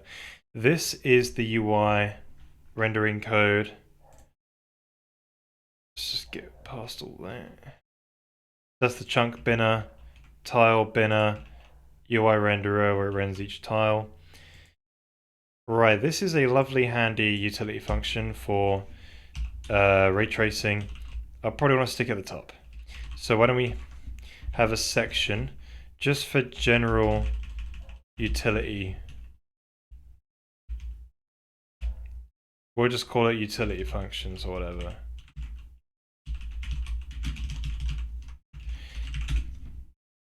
Yeah, just stick them all up there. Right, let's get back to where we were. Boom.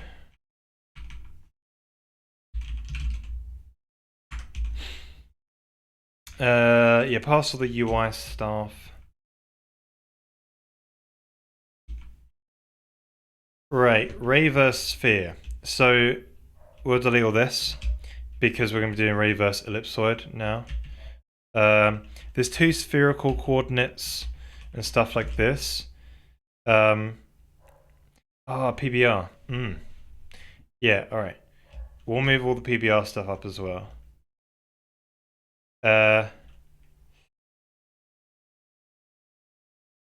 Yeah. PBR is going to get its own section. So, utility. Put that there.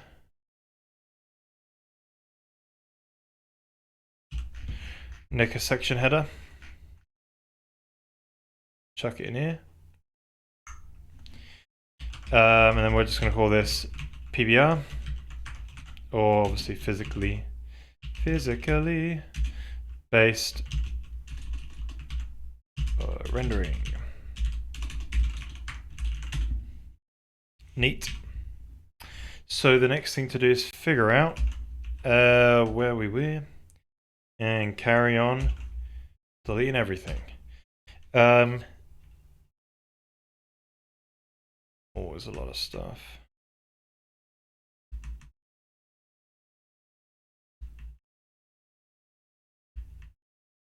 Right. Downsample cube map. This is where we were, right? Render radiance map. We're keeping that. This is like to do with that shader, the pre-filter map. I want to move these over to PBR as well. So we'll come back to this pre-filter map. We've got to remember. I'll just dump them in here. We might, yeah, we'll see where we go when we improve the lighting the next time around. Maybe we'll change out these functions a bit. Right, so pre-filter map. Cool, so we're in a pre-filter map. We saw that last time. Right, V-Smith GGX correlated. This very much looks like... This very much looks like the other GGX. Sorry, Smith shadowing. So can I copy these and just quickly compare them? I think this other one's just inlined, but the compiler's going to probably do this anyway. Let's just figure it out quick. So there's no square root in this one. So actually it is different.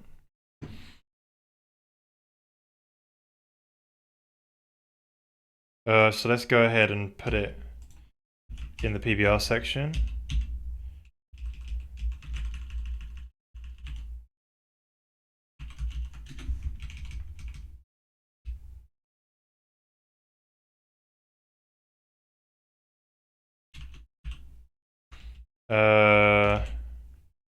Pre-filter. Cool. Right, so the next one is this calculate sphere color that goes now.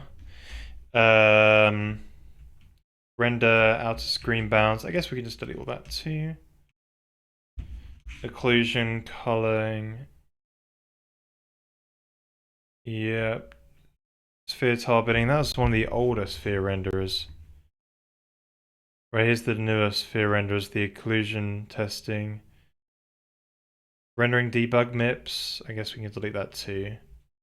I've got the texture viewer now. Quite handy. Although the other one drew it on the screen. So if I want to draw a texture on the screen again for debugging, I'll just build that into the texture viewer now because it wouldn't be too bad to do that. Where you could probably overlay it on the game or something. But yeah, so prepare volume spheres. So this kind of bins them into screen tiles. We'll get some ready to be binned. Right, ray tracer tile bin.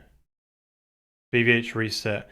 So we're actually going to be looking into some of this old BVH code, but again, we've copied and pasted this file, so we'll just refer to the old one. So we're going to be doing a similar thing to what we've done there in the future. ABB versus ray. Have we used that for anything?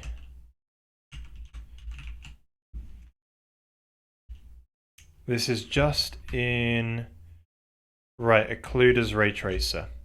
So we'll delete this one then. So we used to have these big occluders, these axis line bounding boxes, but I don't think we'll do those anymore because we're not having an occlusion buffer. I wrote a prefix sum and then I ended up not using it. Delete that too. It has a bit of a limitation though. Here's our ray tracer, which bit into screen tiles. Yeah, so did the front to back alpha blending, which was pretty cool. Had anti-aliasing. Here's our BVH ray tracer. We'll look into this and get inspired by it, but ultimately we're going to be running a way better one than this previous one. I got some ideas, right? Got me some ideas. BVH viewer is not even going to exist anymore because we've got a debug drawing API now, so we can just embed that into the actual BVH shader and just if-def it out. Bordered ABV versus ray. This is part of the... Yeah, what is this one? Ah, the debug drawing. Right. These guys need their own section because I don't want to get this... Yeah, so we've already got our own section for AMD parallel sort. So let's do the same thing for that draw 2D and draw 3D. Oh, it's already here. Draw 2D, draw 3D. Right, and then we'll put the... Yeah, so... bordered... Yeah, so all of this... This is a capsule versus ray code, capped cone versus ray, draw 3D render, so just ray traces a bunch of primitives, and then a bunch of simple SDF ones for drawing simple 2D shapes. Right, that's basically it. So we just nick that. We can then put that in the new well, not even the new section, in this section. Alright, so we hit compile. We just got to figure out. So we need an epsilon.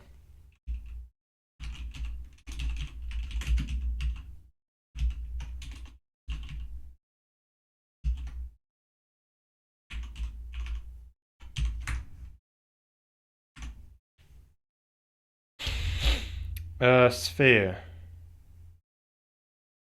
What did spheres look like again? Center position and a radius.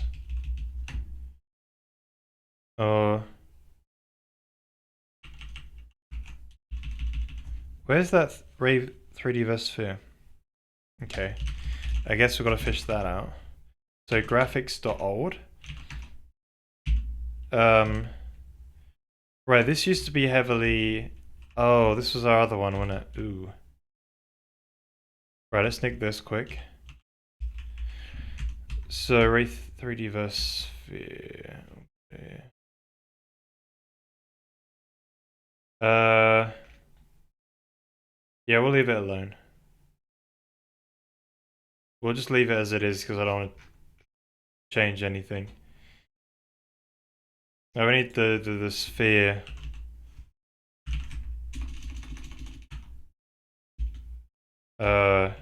Data structure though. Let's go and get that one. It doesn't need all this stuff anymore.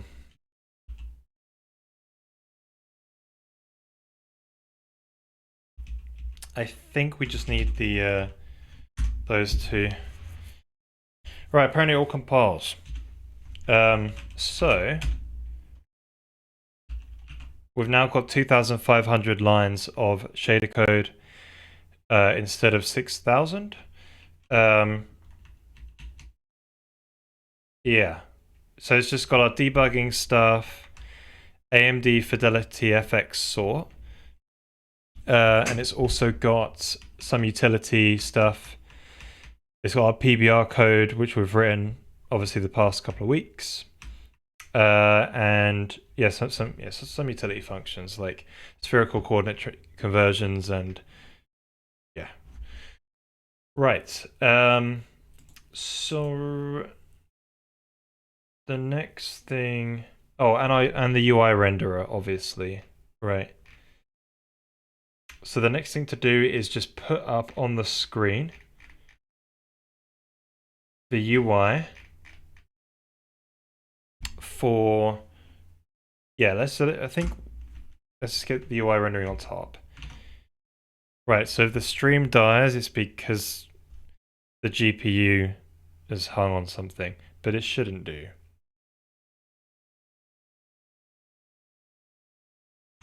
Alright, we're here. We're still here.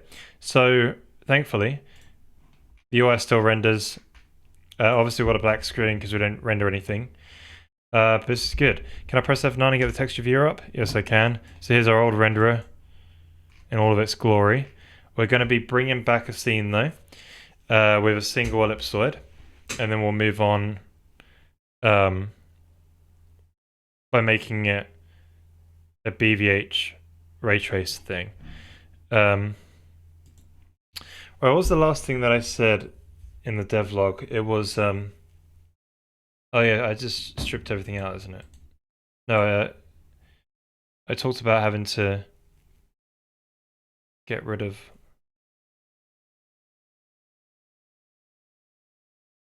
Yeah, remove all the old render code.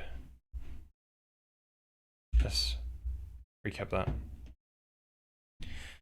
Right, so we've just stripped out everything from the GFX module now that we don't need. So we've kept our UI renderer, our debug drawing API for like basic 3D and 2D shapes, and the AMD Fidelity FX parallel sort, which I ported over to my custom shading compiler.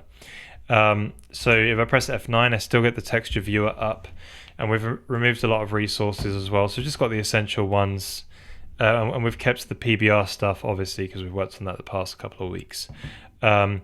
So now the next step is to basically get the cube map up and running, and then get an ellipsoid rendering next. Hey Silvercore, how you been? Yeah, it's been a while, hasn't it? What have you been up to? Yeah, you missed. We got PBR working.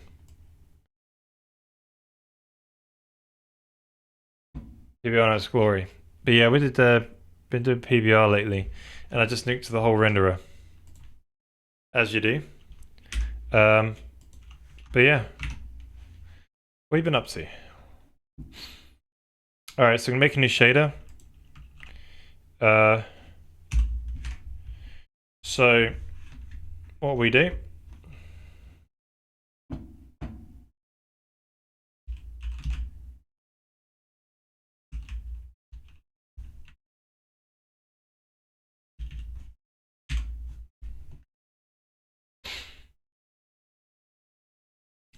right, Palmy doesn't like, oh, okay, that's fine. Right, so the new one is gonna, so basically we're gonna be making a BVH ray tracer. So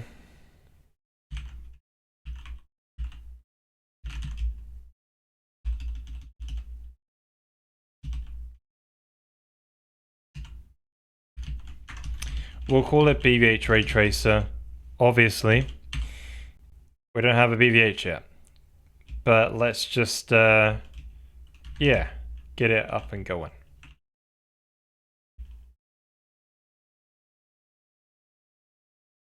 So it's gonna be a compute shader. We'll probably do an 8x8 BVH ray tracer, and we're just gonna go ahead and get the constants in BVH ray tracer. So if we go ahead and find the old code, we will find there is a way that we sample. Oh, wait. I'm skipping ahead of myself. We get the coordinate, check over our bounds.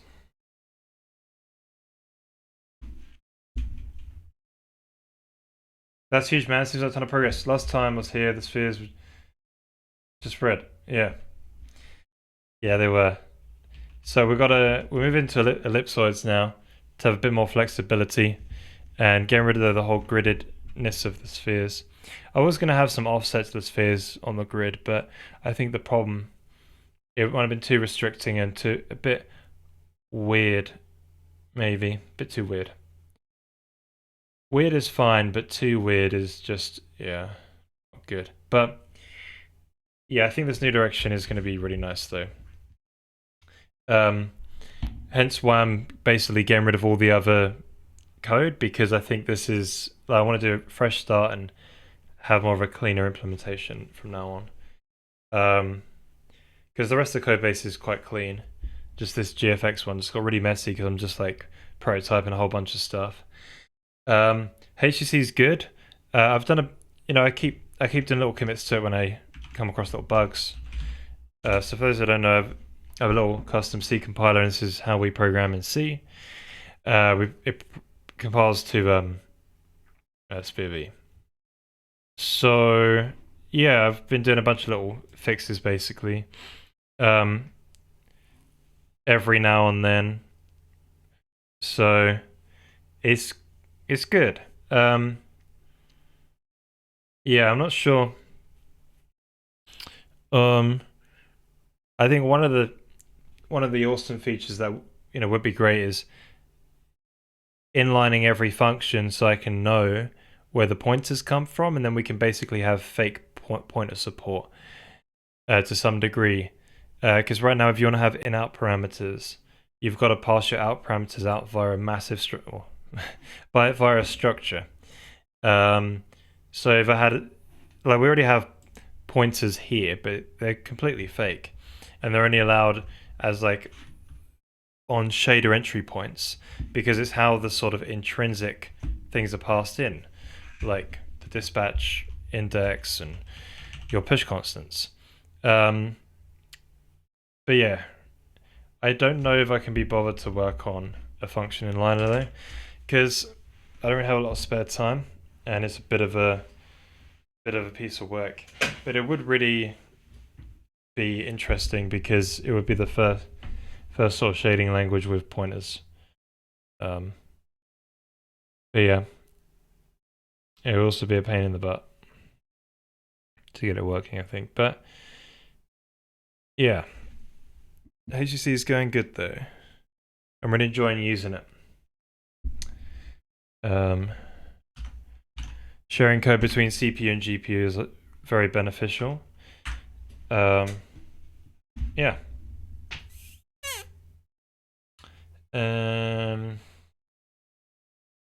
So I wanted to nick some code from past me.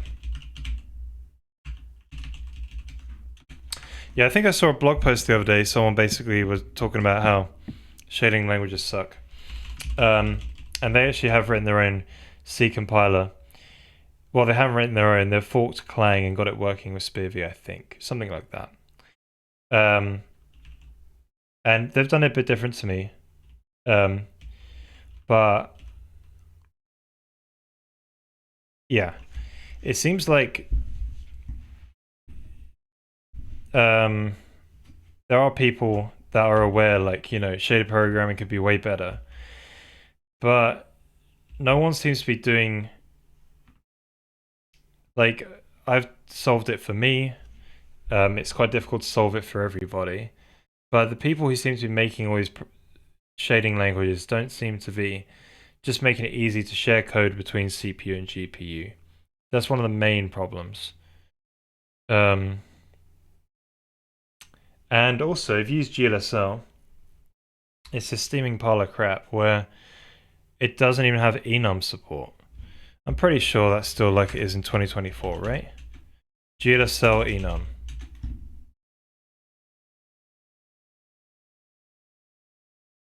Yeah, enum's a reserved word. You have to define constants manually.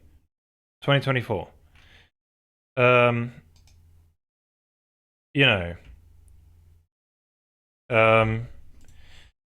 guess you got HLSL, right? That's a bit better. If you have C++, you can kind of share quite a lot of code between it. But yeah. The semantics are still different though. And that's the reason why I read this, because semantically I want the CPU and GPU code just to work the same. I think the issue is that all vendors, hey Travis, all vendors want to do it their own way. Until that goes away, it's going to be hard to make it easier or a minimum somewhat standardized. Yeah, I guess. See, they also wanted just to keep GLSL and bring it into Vulkan. And then the new thing was Spear V, so the sort of underlying thing. So and then I guess they were thinking, that someone else would come along and solve the problem, basically.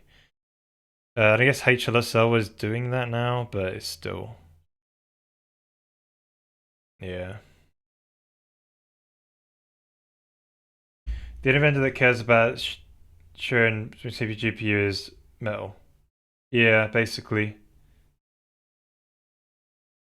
Yeah, C++ 14, but it's still a good step though. It's basically C though. Obviously, you've got, yeah. Yeah. Hmm.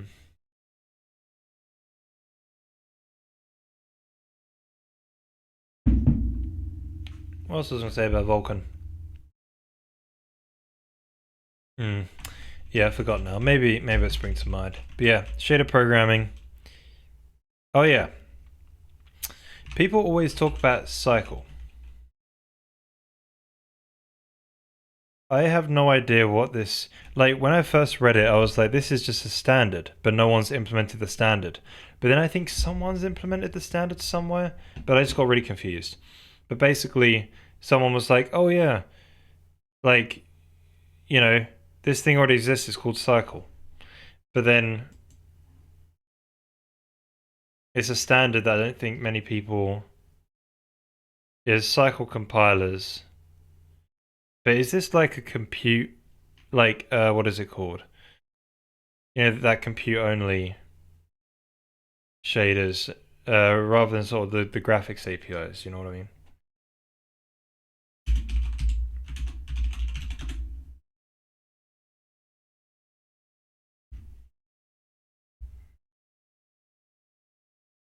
But yeah, maybe it's for that sort of compute only stuff.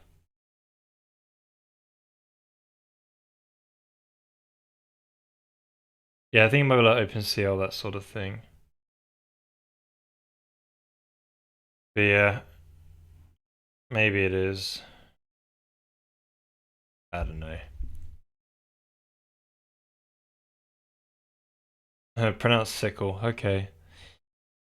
But it's a Y, so you say sigh. Why do you call it sickle? It should be an I then. The whole reason why it's a Y. Uh, man. Well, I'm gonna keep calling it cycle.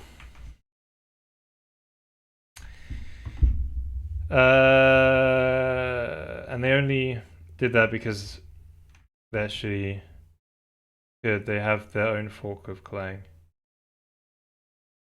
That's just natural for them. Right, yeah, that makes sense, doesn't it? Yeah. Yeah, just to basically cut features out. I agree, the shape programming is suboptimal in my opinion. Yeah. Hmm. I feel like it's got better, or got to be better, way better it's got to be a better way in general, yeah. Yeah. Like HLSL is mostly that, but I still think it suffers from like poor compile times, lots of bugs in the compiler itself, um, or like the DXC compiler. There's a lot of bugs in there, and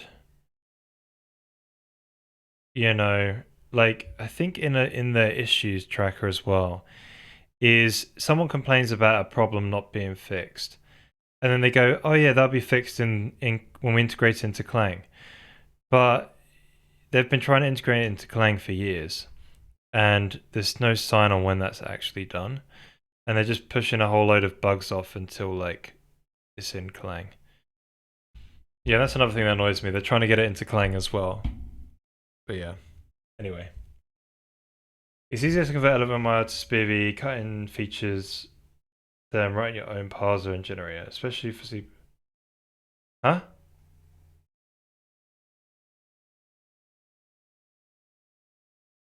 Is it? Oh, if you already have an LLVMIR. thing. Probably. Maybe. Yeah. Maybe.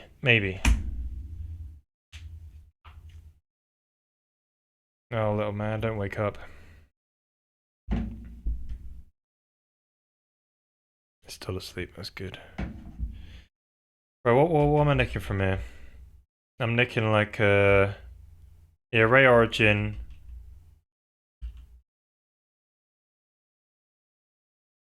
Eh.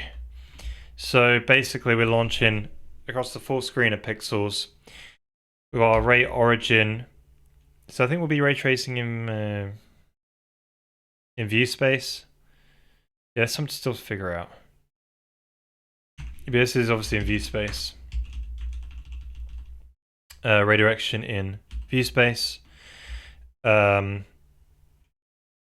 perpendicular crap there. Then world from view, and then it's in world space. So what we'd like to do is set up an ellipsoid. Well, no, we won't. That'll be in a second. So we then want to store into the output, and if we missed, somehow if we missed, I don't know what that would be. Closest hit depth.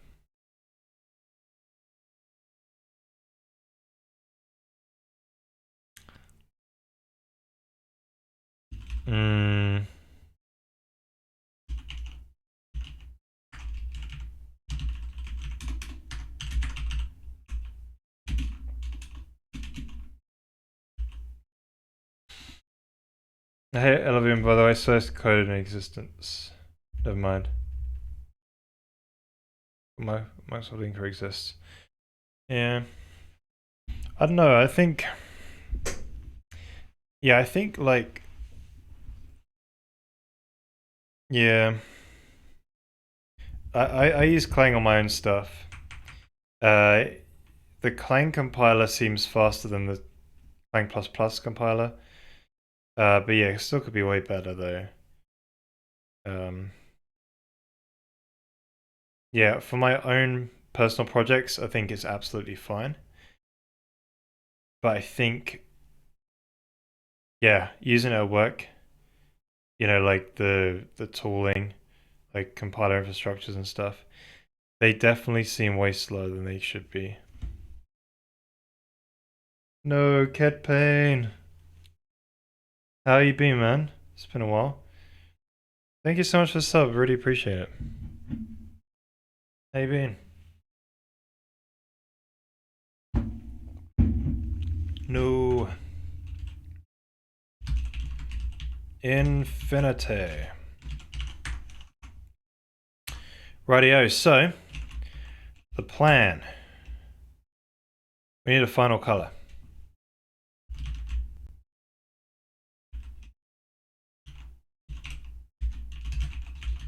Color.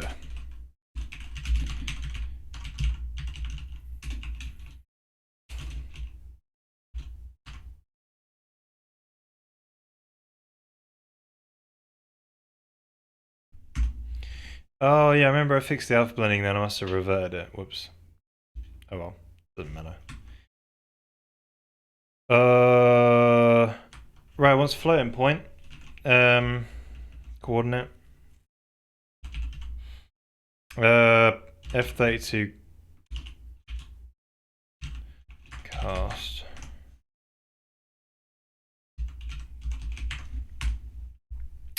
Done. Environment map passed in. Sure. I'll just do that as the is it in the globals? It's not in the globals. We'll put it in there. Yeah, I'm not sure.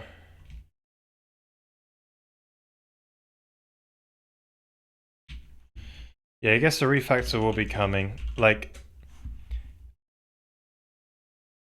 maybe we could just store all of our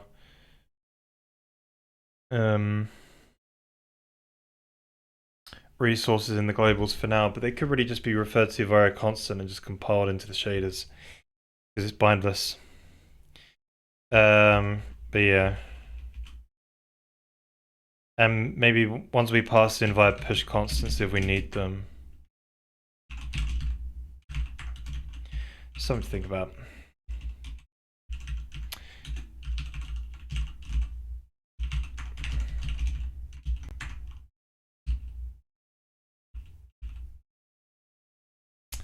Rightio. I think that's in there. Oh.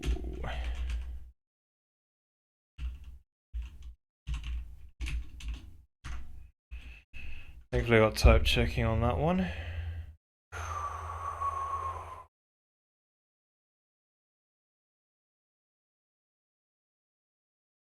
Sample texture does not implicitly convert to sample texture. Oh, it's a cube, isn't it? Right, that's not really a good error message. Wonder who wrote that. Right, it all compiles. So we should be able to see the cube map again. Fingers crossed. Being good. Just here, sorry, just lurking, be good, nice. Busy at work, but everything is good. Awesome. Good to see you, my friend. Did you see we got PBR in? Oh, we're not even launching the damn shader. Here's me like, oh, we did it. We should launch the shader. Did you see we got PBR? I made a devlog as well. But yeah, that's pretty nice. Spent time on that. I got a video somewhere of it. Maybe I can find it.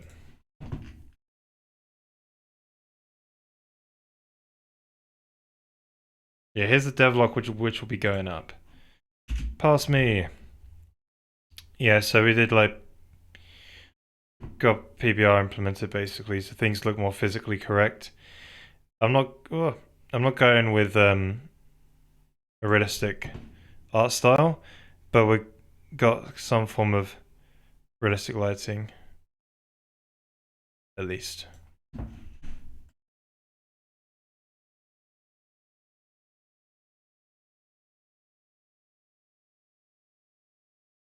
Nice. So a lot of debug stuff that you had. Yeah, I did all that. I did some diagrams as well. I put the video together and it was like an hour long. I was like, ah. I'm not really planning on doing long devlogs, but it's kind of more of a tutorial as well. But oh well. The way it ended up being. Hopefully someone finds it helpful. That's all that matters.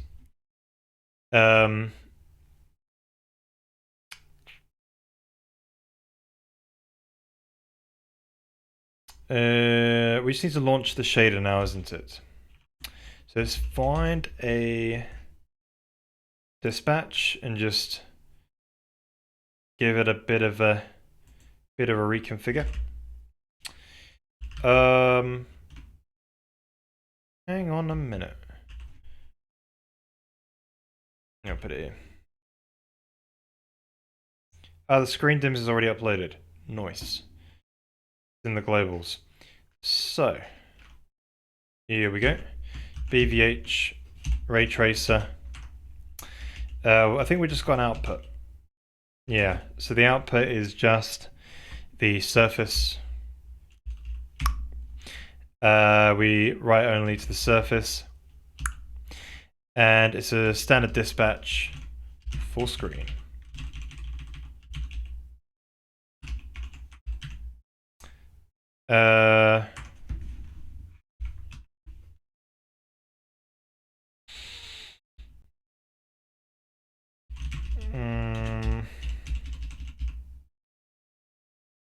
Crap.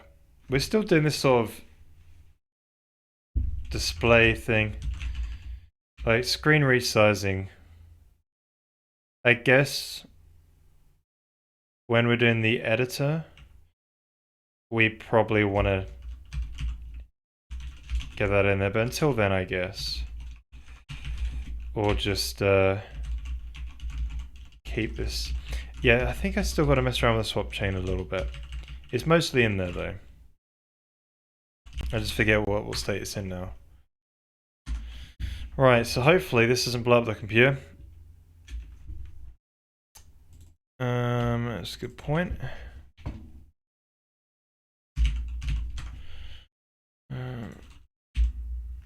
Right, let's just replace all these because I was being a dummy.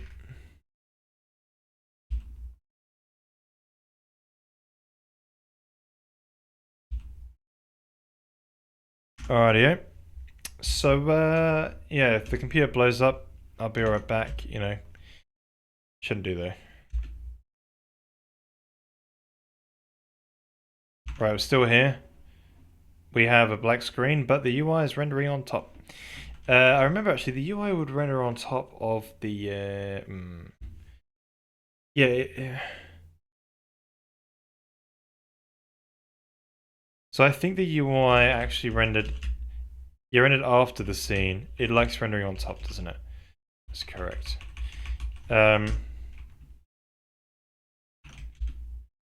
So, right.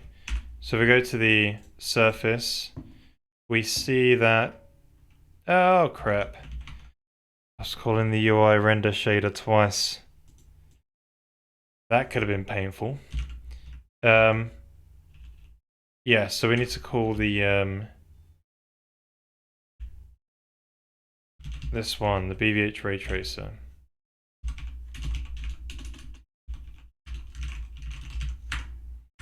Hit run, or hit compile. Hopefully this runs. Neat. It is upside down. This is making my brain feel weird. So because it's upside down, we need to flip. Yeah, we're right into the swap chain. So I referred stuff bottom left. What Vulkan says is everything is actually top left. But so the way you solve that is you flip it when you output it to the final swap chain image. So we just do it here. Equals GFX global screen dims.y take ucoord.y take 1. And that will fix that problem. The things will just look the right way up. Neat. So now we've got the cube map environment back up and running. Okay.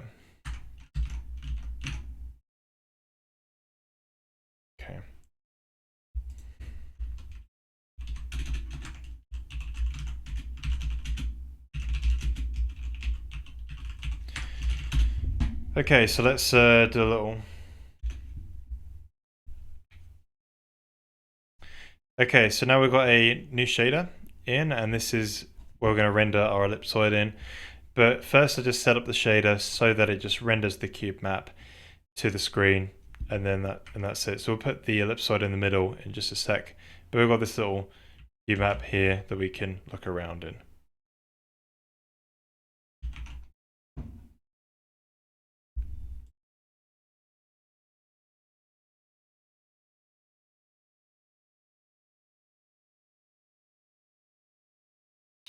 So just a brief look at the code. We're just launching a compute shader, full screen, and we've got a pixel on the screen, and we calculate the ray origin. So there's the ray origin in view space, the ray direction in view space that goes through the pixel into the world from the view's perspective. Then we convert that into a world space direction, and here we're going to be doing the rendering of the ellipsoid.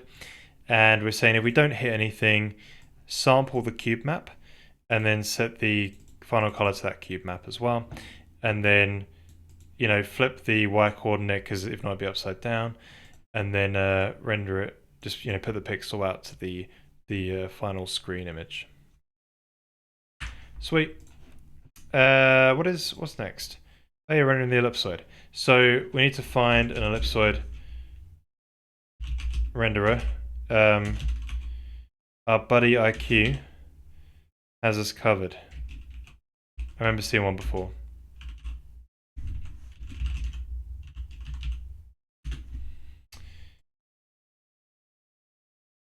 So here it is. That's it there. So, it's like rendering a sphere, but you've got kind of like, you've got a vector 3 of radius. So it's a little bit different.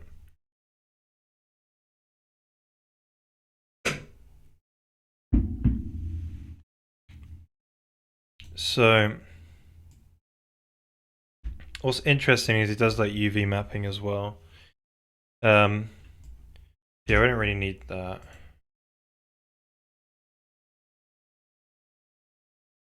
So I guess we put that in the utility section. Yeah. Put it in there. Let's give it a nice old refactor. So we're returning a vector 4. So this is quite interesting. You just put the t in there, t and x, and then y, z, w is the normal. If you need anything else, I guess you just put data structure. I might do that data structure though, to be fair.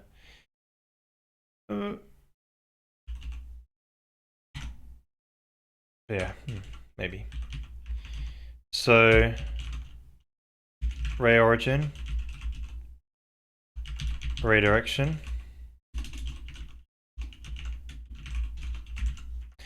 Then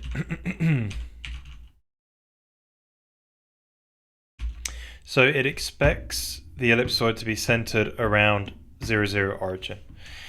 So this would be our radius. So what's kind of cool is the way we're going to be architecting the BVH, the BVH nodes and everything, is we should just be able to go into the local space of the ellipsoid anyway. Or like we'll want to do that anyway because each ellipsoid will be able to be rotated with a quaternion. So we'll need to go into the local space of it anyway. So yeah, I guess let's put a comment here. Ellipsoid must be at 0.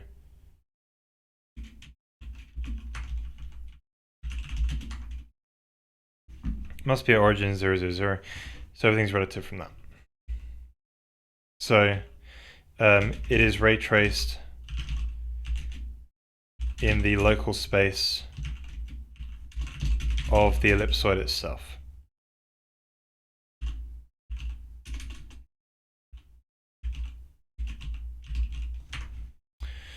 Right, so you translate the rays instead of the ellipsoid. So square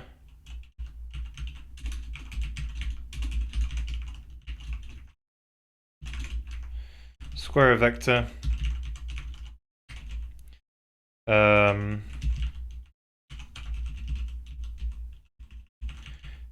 dot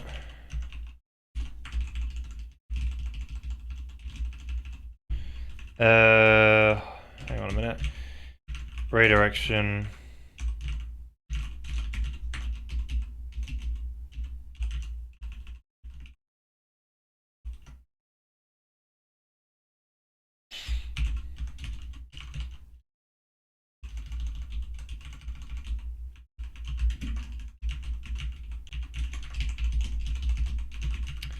so this spacing. Right, so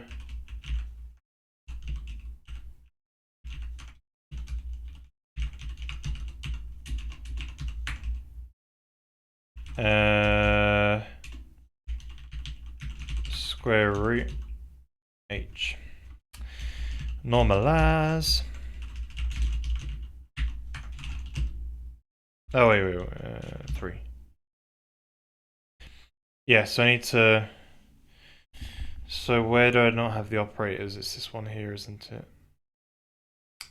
So ray origin.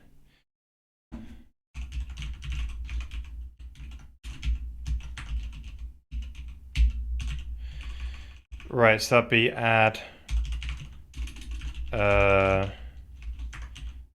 with a mul_s, so scale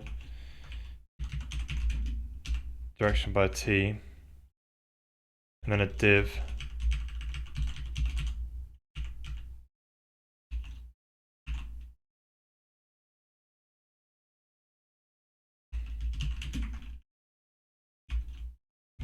Then norm.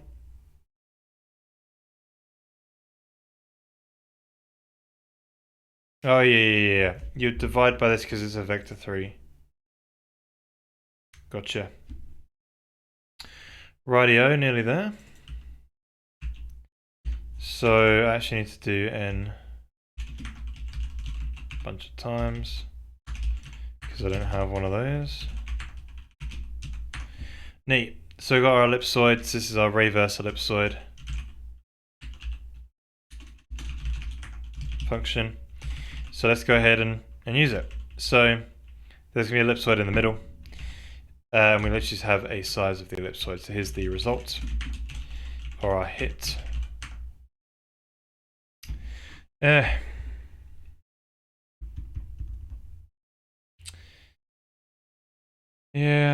maybe I should just return a strut, to be honest. It's just very weird.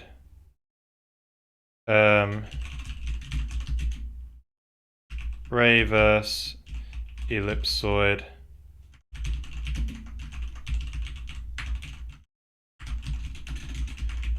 So, you know, we'll put our t in there. T.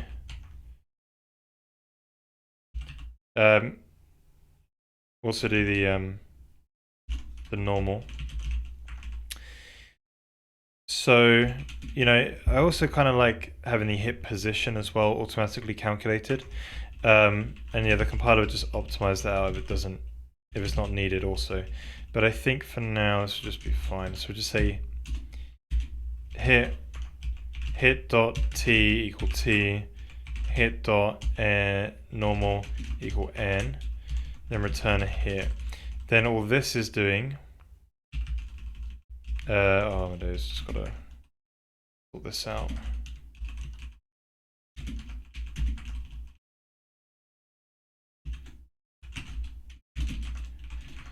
It's probably doing something kind of similar.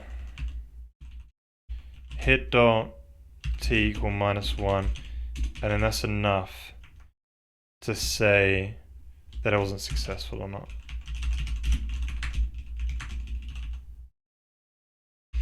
Right, so we can use that now. So what's really nice is we do have a time component. So we can actually construct a very dynamic looking radius, which would be super nice.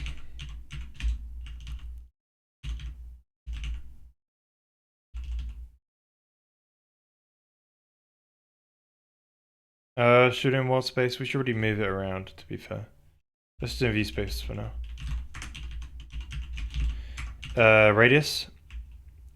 Wait, view space though. No, world space.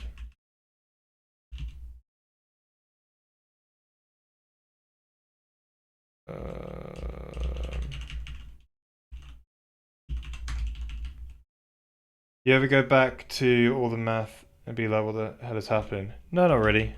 A lot of ray tracing stuff is kind of similar. I can get a vague idea of how this works.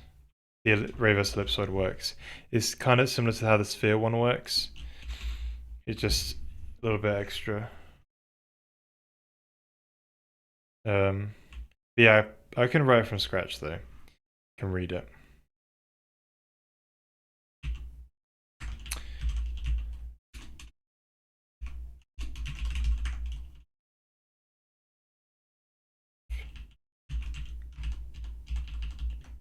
Yeah, so at least now at least we're able to move the camera around it.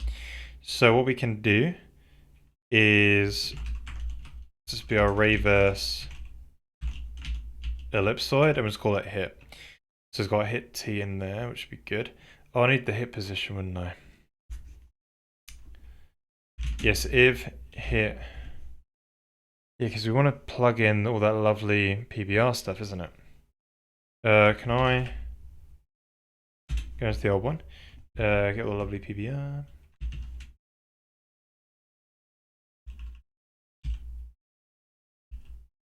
If hit.t greater than and equal, or equal to 0. Shading.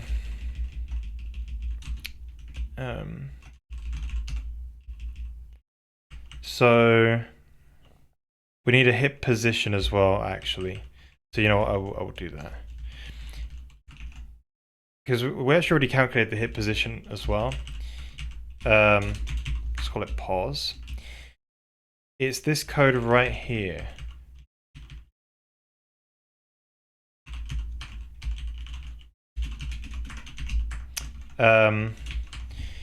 Ray origin multiplied, but the problem with it is that it is in, yeah, it's in the local space of the object, but that should be fine.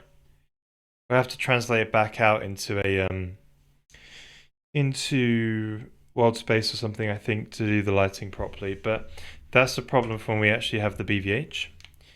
Not now. Ray origin, ray direction T.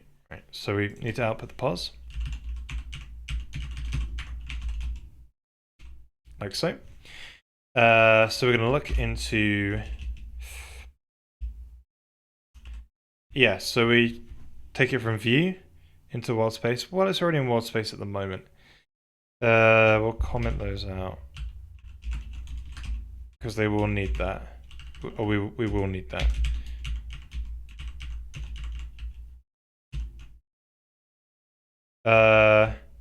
Well, material, yep. Calculate surface color. We get the surface color here. What are we doing? Should we just say final color? Equal that. And we'll say closest hit depth. So it doesn't.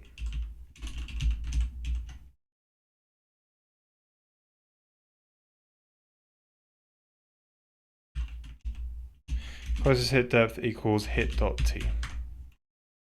Okay, so now we have that. What else are we missing?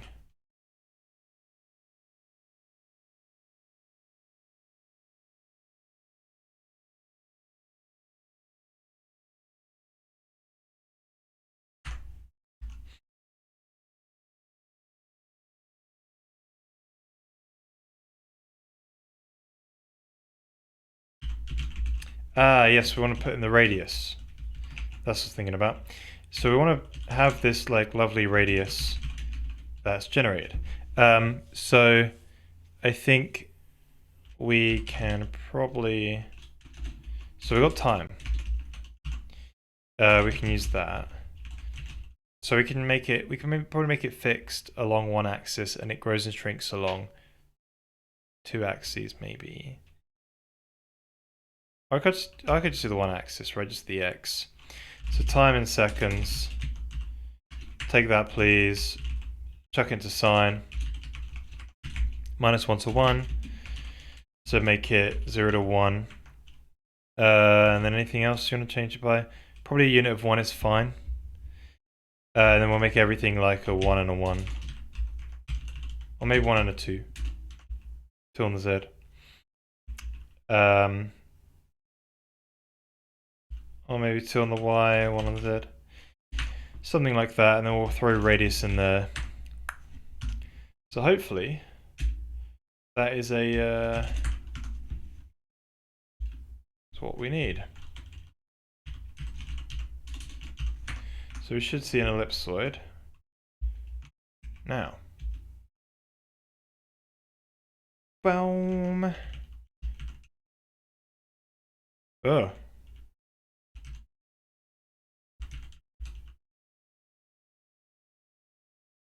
Right, when it rotates to a certain position.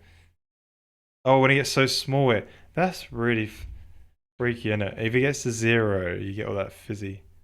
Zoom. Pretty sweet though.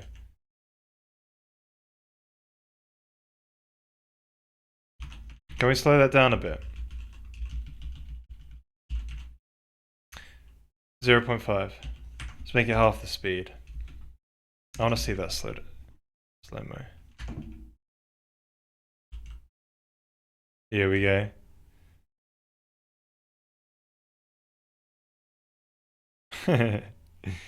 Just sort of goes close to the camera. Anyway. Alright, what is next? So we've got some clear glitches. What are they?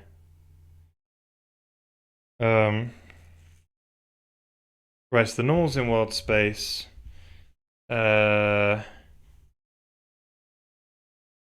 We should be doing all the reflecting stuff fine.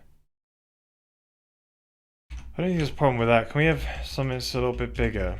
Maybe let's say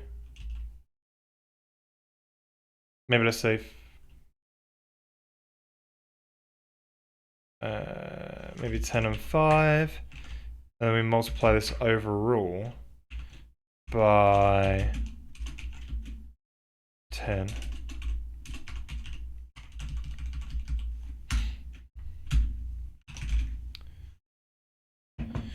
Alright, so it seems there's a little bit more that we can move around.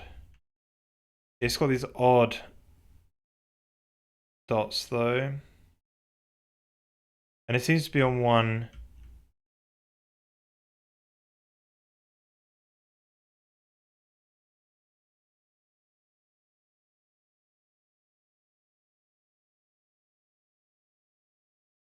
Huh?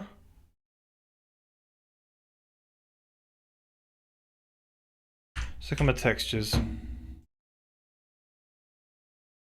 Oh, the pre-fill map ain't there. I deleted the pre-fill map rendering, didn't I? No. Is there no sync code on it? Okay, so the pre-fill map or a radiance map are not populated. What about the BRDF? Oh, that BRDF looks horrible. Alright. Well, clearly somebody forgot to keep that code in there. So... Right, I think I deleted it. Whoops. So I got the old file. So render pre-filter map. So actually, we do want this.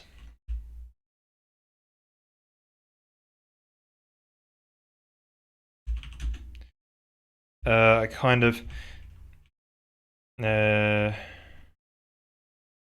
frame in it somewhere around here. So initialize, if not initialized, that's a load of crap.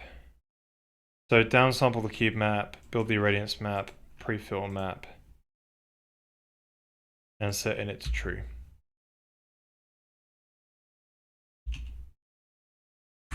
Neat.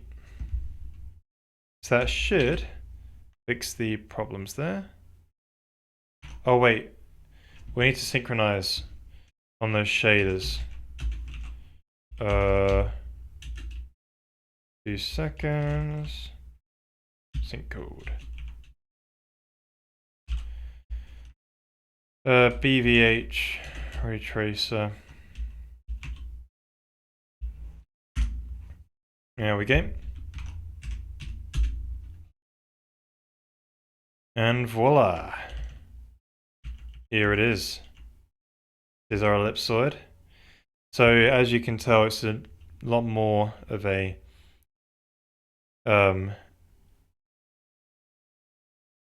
yeah, so it's a lot more of a more flexible,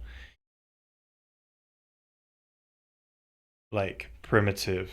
Right, we've got a radius along 3 axes now, and we'll also be able to have a quaternion to rotate it. So this should be able to help us with a lot of things. Yeah, you can make it more metal if you want.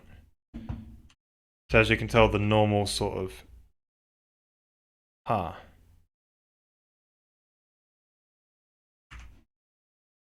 Yeah, something that was rough.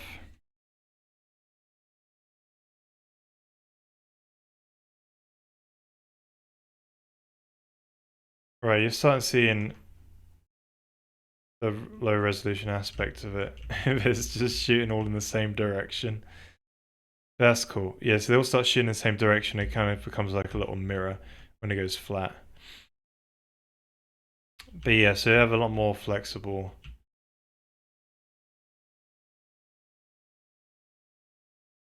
things anyway. And that's pretty funky if it goes squishes down to like a completely flat 2D surface. It sort of fizzes out to the screen. Pretty funky. But yeah, we should probably avoid that. But you never know, it could be useful.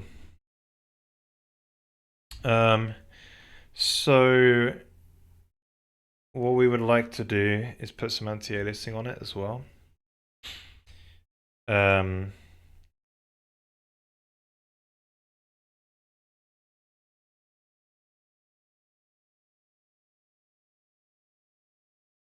So I did put some anti-aliasing on it.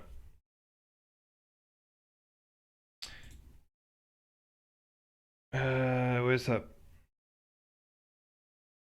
So you got that final color. So I did this before and I just always rewrite it. So we'll call this the sampled color.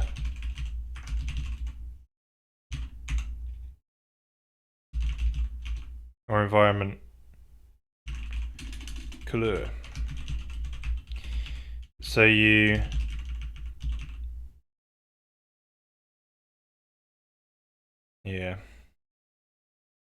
Then we just say GFX front to back. Was it front? Yeah, blend pixels front to back, final color. So it's front, final color, back would be environment color. So that will do the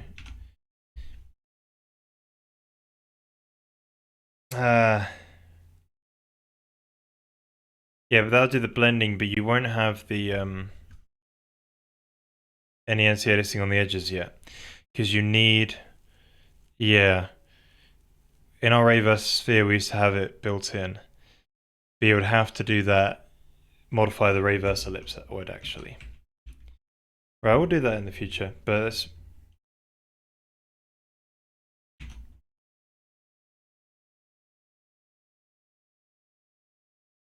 yeah.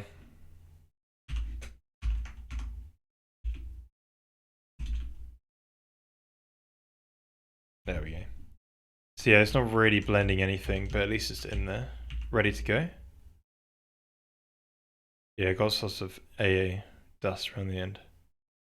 Oh, cool.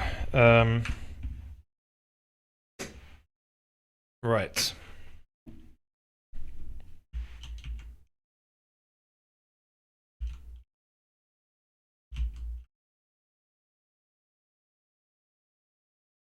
It's a glitch when it goes completely flat 2D. When there's one of the axes approaches 0 and hits 0, it fizzes. It's a pretty cool effect though. Yeah, it's hitting 0 exactly. Or yeah. It's pretty neat. Obviously we don't want to do that, but there might be a thing where it's like, oh, actually maybe this might be quite fun. But I don't know.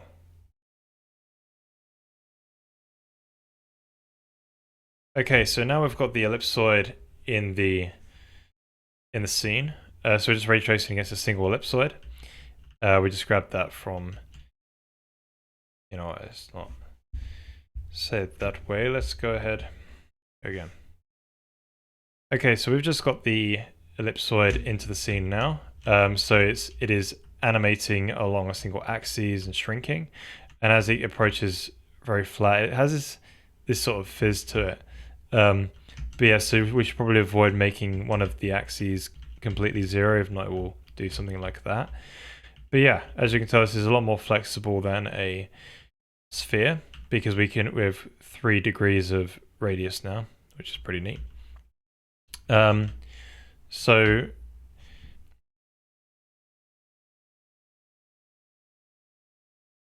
Yeah.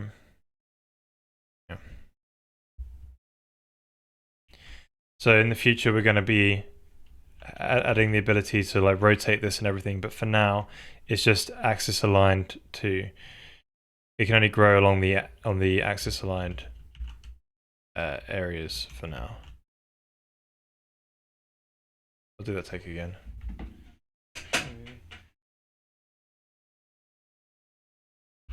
Hey, sister, how's it going? How you been?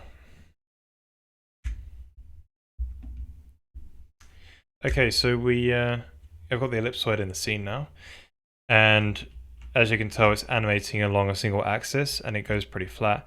And there's a bit of a glitch there where it sort of fizzes out when it reaches complete zero along a single axis. But yeah, we just got to be careful about that. But yeah, so it's quite nice because now we've got multiple dimensions we can control the sphere at, if you will, right? So it's going to be very flexible to like build models out of these ellipses as opposed to spheres, right? And they should look a lot nicer as well and be less restricting. Yeah.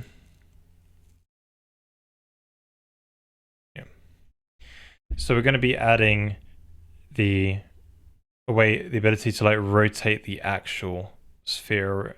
Okay. So we're going to be adding the actual ability to like rotate the ellipsoid before we ray trace against it.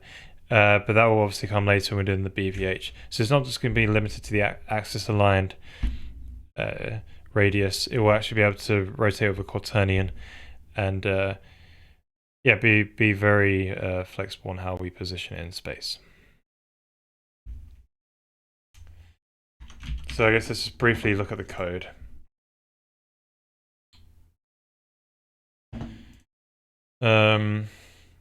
Yeah, so let's open this up in Firefox so we can actually demo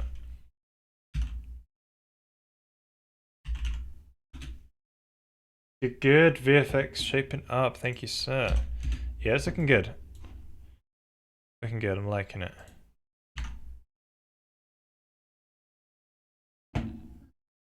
I'm thinking this is going to be the reason why it's called a new renderer is because I think this is going to be, we're just going to be rendering ellipsoids, and we can just build models out of ellipsoids, and that is going to be the art style.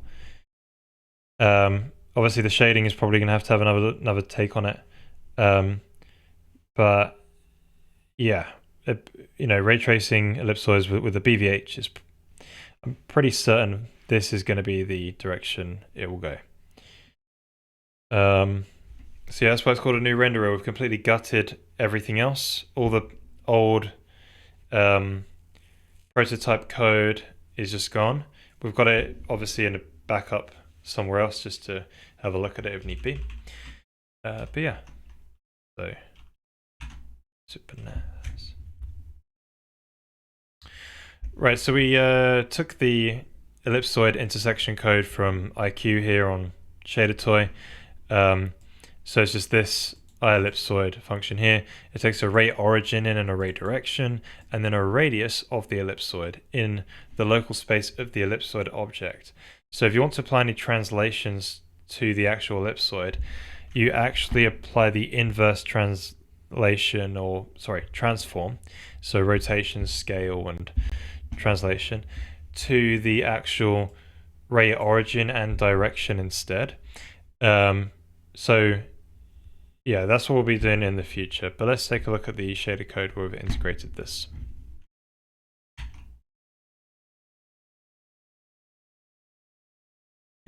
Okay, so here we've added this code here. So we've just got this radius, and on the x coordinate, we're just basically taking the time in seconds and, making it animate from 0 to 10 along the x. Y is 10 and z is 5. And we're using that ray verse ellipsoid function that we saw earlier. And then we're just saying if we've hit, do that shading from the using that PBR code which we made in the previous devlog. So yeah, this is a good first step. And the next step is to actually construct some form of BVH and then get the first root node of the BVH rendering. Cool. Yeah, IQ is here's the shading guru. Or the ray tracing and ray marsher guru.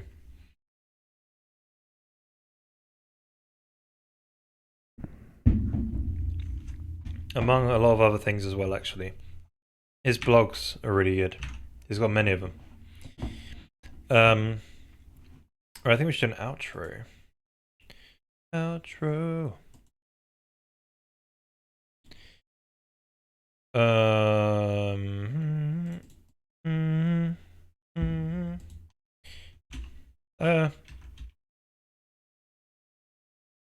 So I have thought about actually changing the order of these slides. Doing it this way around instead. It'll be better.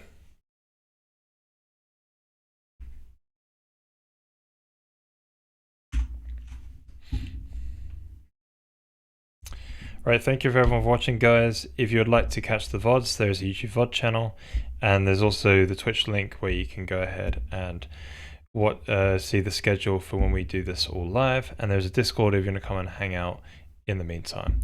Also, if you want to get access to the source code and run it on your Windows or your Linux machine. Why can't I say Linux right now? It's because I'm too tired.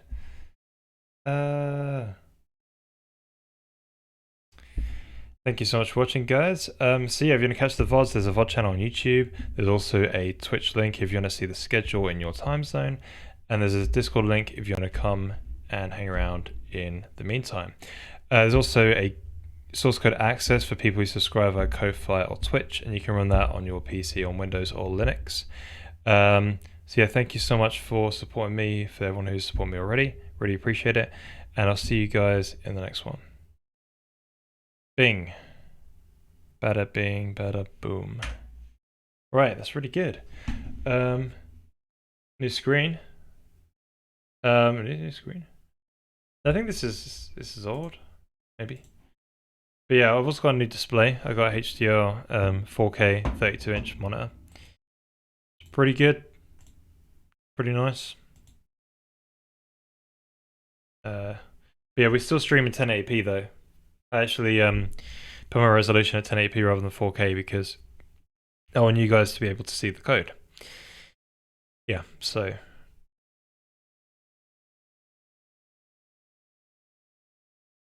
you seem to make kind of the same tool as TCAP. You guys should talk. Interesting. I do read TCAP sometimes. What is TCAP? What do you mean? What's TCAP doing? Well, what do you mean by same kind of tool? What is the tool part? Because I've seen he's done some he's made some little games, right? You mean like custom engines and stuff? But yeah. I rate him quite a bit because he programs in like C or C++, I think, and he's making his own tech and stuff. The graphics look so much more professional now with the new UI theme and PBR stuff. Thank you, Rasmusko. Appreciate it. Oh, and Rasmusko. I remember a long time ago when you said to me, since you're here, you should use ellipsoids. Guess what we're doing now? Using ellipsoids. Oh yeah. So this is the new renderer. I'm going to do a BVH ellipsoid thing. Completely ellipsoids all the way down, including the BVH nodes themselves are going to be ellipsoids. So we should reduce the number of branches. Sorry, we should reduce the amount of inactive lanes because we don't have to branch between different shapes and do intersection code. So this is the hope. It might save a little bit, but yeah, it might only save yeah. But it's one of the many little optimizations, I think. So yeah, this is what we're working on the next couple of weeks. So I guess let me give you guys a bit of a schedule. I'll be on Thursday and Sunday. similar sort of time to when we started today. Next Tuesday, next Thursday, I'm at work, so I cannot make next Tuesday and Thursday streams, so those are cancelled. But the following Sunday is going to be back to normal. I've got some devlogs which will be lined up in that time on the YouTube channel, which will be the recaps of today, Thursday, and Sunday. Those will come out spread over these 2 weeks. I've also got a big PBR video going up probably tomorrow. But yeah. So we're going to be working on BVH renderer. Sorry, constructing a BVH and constructing a BVH and then rendering using that BVH. Yeah. So it's a model made up of ellipses, and that's it. Or ellipsoids. Alright, let's find somebody to raid. Big fucking... Okay. Hierarchies. Yes.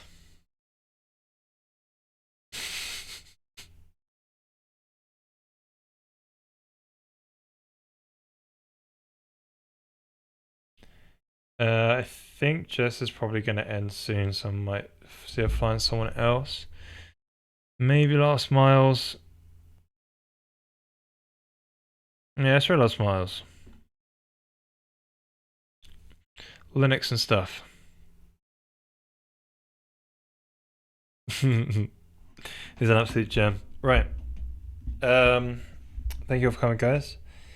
I'll see you all in a future stream, or maybe on the Discord, maybe. Yeah, thank you for coming, and I'll see you all in the next one.